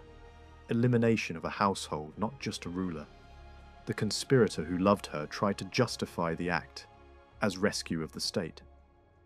She answered that replacing one concentration of power with another was not salvation. He argued continuity. She saw substitution. Neither convinced the other. Affection remained real. Forgiveness did not. She left the palace without greeting the new ruler. From that point forward, events would be recorded as transition, reform, stabilization. But from her vantage, it was simpler and harsher. A brother betrayed, a husband complicit, a child murdered, and a world permanently altered by 30 blows delivered in a narrow corridor while a crowd nearby applauded a play, unaware that history had already changed behind a curtain. She had already learned what exile does to time. On that small island, days did not pass so much as repeat. So when freedom finally came, it did not feel like rescue. It felt like the aftershock of a disaster that had happened far away, in a corridor lit red by cloth and crowded with betrayal. Her release was not a gesture of mercy. It was politics. After the ruler was killed, those around the new regime moved quickly to control the story and control the witnesses. A few loyal hands secured the body before it could be abused, then rushed it across the river to be burned and laid with the family dead. Proper rites were performed not because the new order loved him, but because neglect would have looked like fear. Respect, in that moment, was a tool. The new emperor made a show of recalling exiles, especially those with a famous name and a troubled past. 2 women from the imperial family were brought back. Their presence served a purpose, living proof that the fallen ruler had enemies close to him, and proof that the successor was magnanimous enough to forgive what the previous reign had punished. It made the transition look like correction, not theft. One of those women returned to the city with the calm of a strategist. She found her child again and began planning with the patience of someone who believes the future can be shaped, if enough hands are placed on the right levers. She did not collapse under grief. She reorganized. The other returned carrying something different: anger, exhaustion, and an unwillingness to perform gratitude for the people who had benefited from her brother's death. In the first months after the murder, the capital was a place of cleaning. Not the ordinary kind, but the kind that removes loose ends. Men who had been present in the killing vanished. Officers who knew too much died in convenient ways. Some were punished as traitors, some were silenced as witnesses. It hardly mattered which label was used, because the result was the same. A handful survived. One advisor slipped smoothly into the new court and kept his position as if changing masters were a simple matter of routine. A senator who had dreamed of saving the state stayed close to power as well, claiming he could guide the new reign toward stability. But the new emperor was not easy to guide. He was cautious, suspicious, and harder than his public mask suggested. Anyone who moved too close to him did so at their own risk.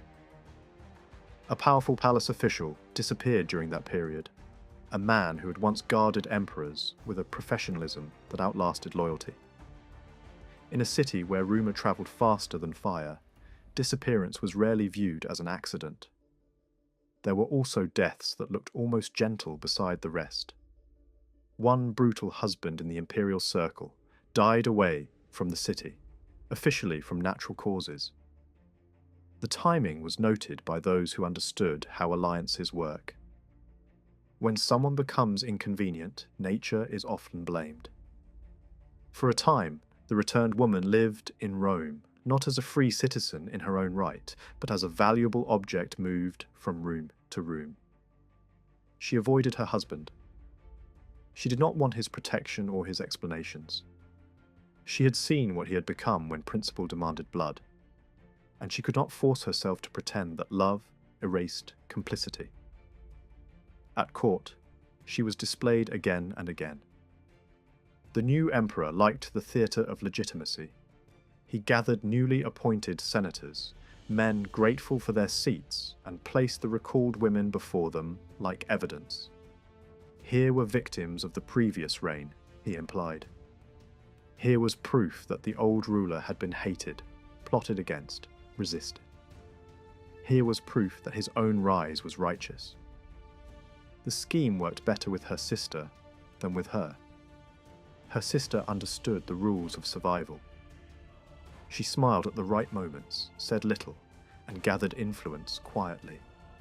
She accepted her role in public and built power in private. She moved as if court were a board and people were pieces. Livilla did the opposite. She spoke. When asked why she had tried to harm her brother, she refused the script. She said she had done nothing of the sort. She said accusations had been manufactured and weaponized against her. Those words were dangerous. Not because they were shouted, but because they were calm. A lie can be managed. A stubborn truth is harder. The emperor could not punish her openly without giving her story weight. A public strike would look like fear.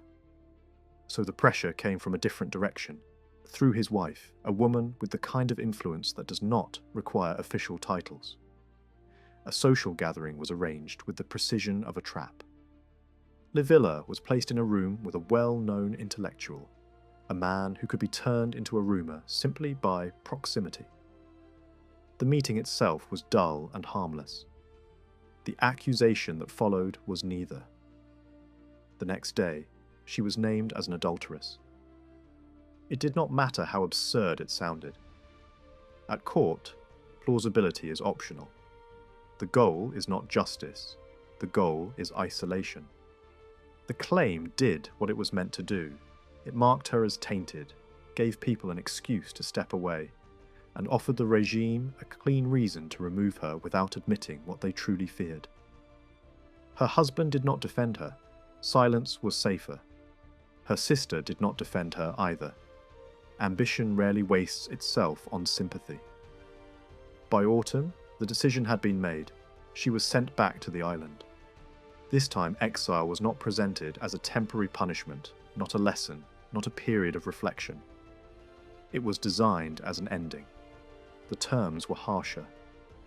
The villa became a sealed tomb. The doors stayed barred, the windows stayed locked, the coastline, the paths, the small freedoms of sunlight and movement were gone. There would be no garden, no animals to hunt, no improvised cooking, no chopping wood, no surviving through effort. Those things required choice. The point now was to remove choice. She understood the difference immediately. Her brother had exiled her in anger and heartbreak, still tethered to memory, still capable of conflicted mercy. Her uncle had exiled her with calculation because a living witness was inconvenient. As the weeks passed, the body failed in the simplest ways. Hunger hollowed her. Thirst no longer felt like thirst, but like a slow unmaking. Even the basic functions of life began to shut down. She spoke to a new cellmate, a woman brought in to share the same air and the same dread. There was no comfort in company, only the faint relief of another breathing human presence. Livilla did not describe herself as a heroine. She described herself as someone who had become dangerous simply by remembering. She knew details that others preferred buried, who benefited, who stayed silent, who stepped forward at the right time, who cleaned the blood afterward and called it order. That knowledge was not power in a palace, but it was poison if it ever escaped. So she tried to plant it. She told the new prisoner why she had been brought back once and then discarded again. She explained how courtly forgiveness had been staged to polish the new reign. She explained how conspirators were eliminated, not to punish the crime, but to protect the successor's role in it. She explained how some people survived by adapting, while others survived only until they refused to adapt. She also spoke with the bleak clarity of someone who no longer expected rescue. The doors would not open for her. Not alive. Perhaps, she suggested, they might open later for the other woman, if the other woman proved useful or harmless. Perhaps the room would be cleaned when the body was removed. Perhaps the next prisoner would receive slightly better treatment. In such places, hope is reduced to small, humiliating possibilities. And then she named herself, not with dramatic ceremony, but with the finality of a record. Julia Livilla, born into Rome's ruling blood, married into its aristocracy, tied by family to men who ruled and men who were murdered. Labelled a traitor without proof. Cast out twice. Kept alive only when her living presence served propaganda, and sent away to die when her voice threatened the official story. She emphasized one last point, the one that mattered most. As long as someone remembered what happened and could speak it aloud, the regime was not fully safe. If she died, the truth might still survive in another mouth. That was the only form of resistance left to her. A thin thread stretched across the darkness. After that, there was nothing more to do but lie down, conserve the last heat of the body, and wait through another night on an island built to erase people.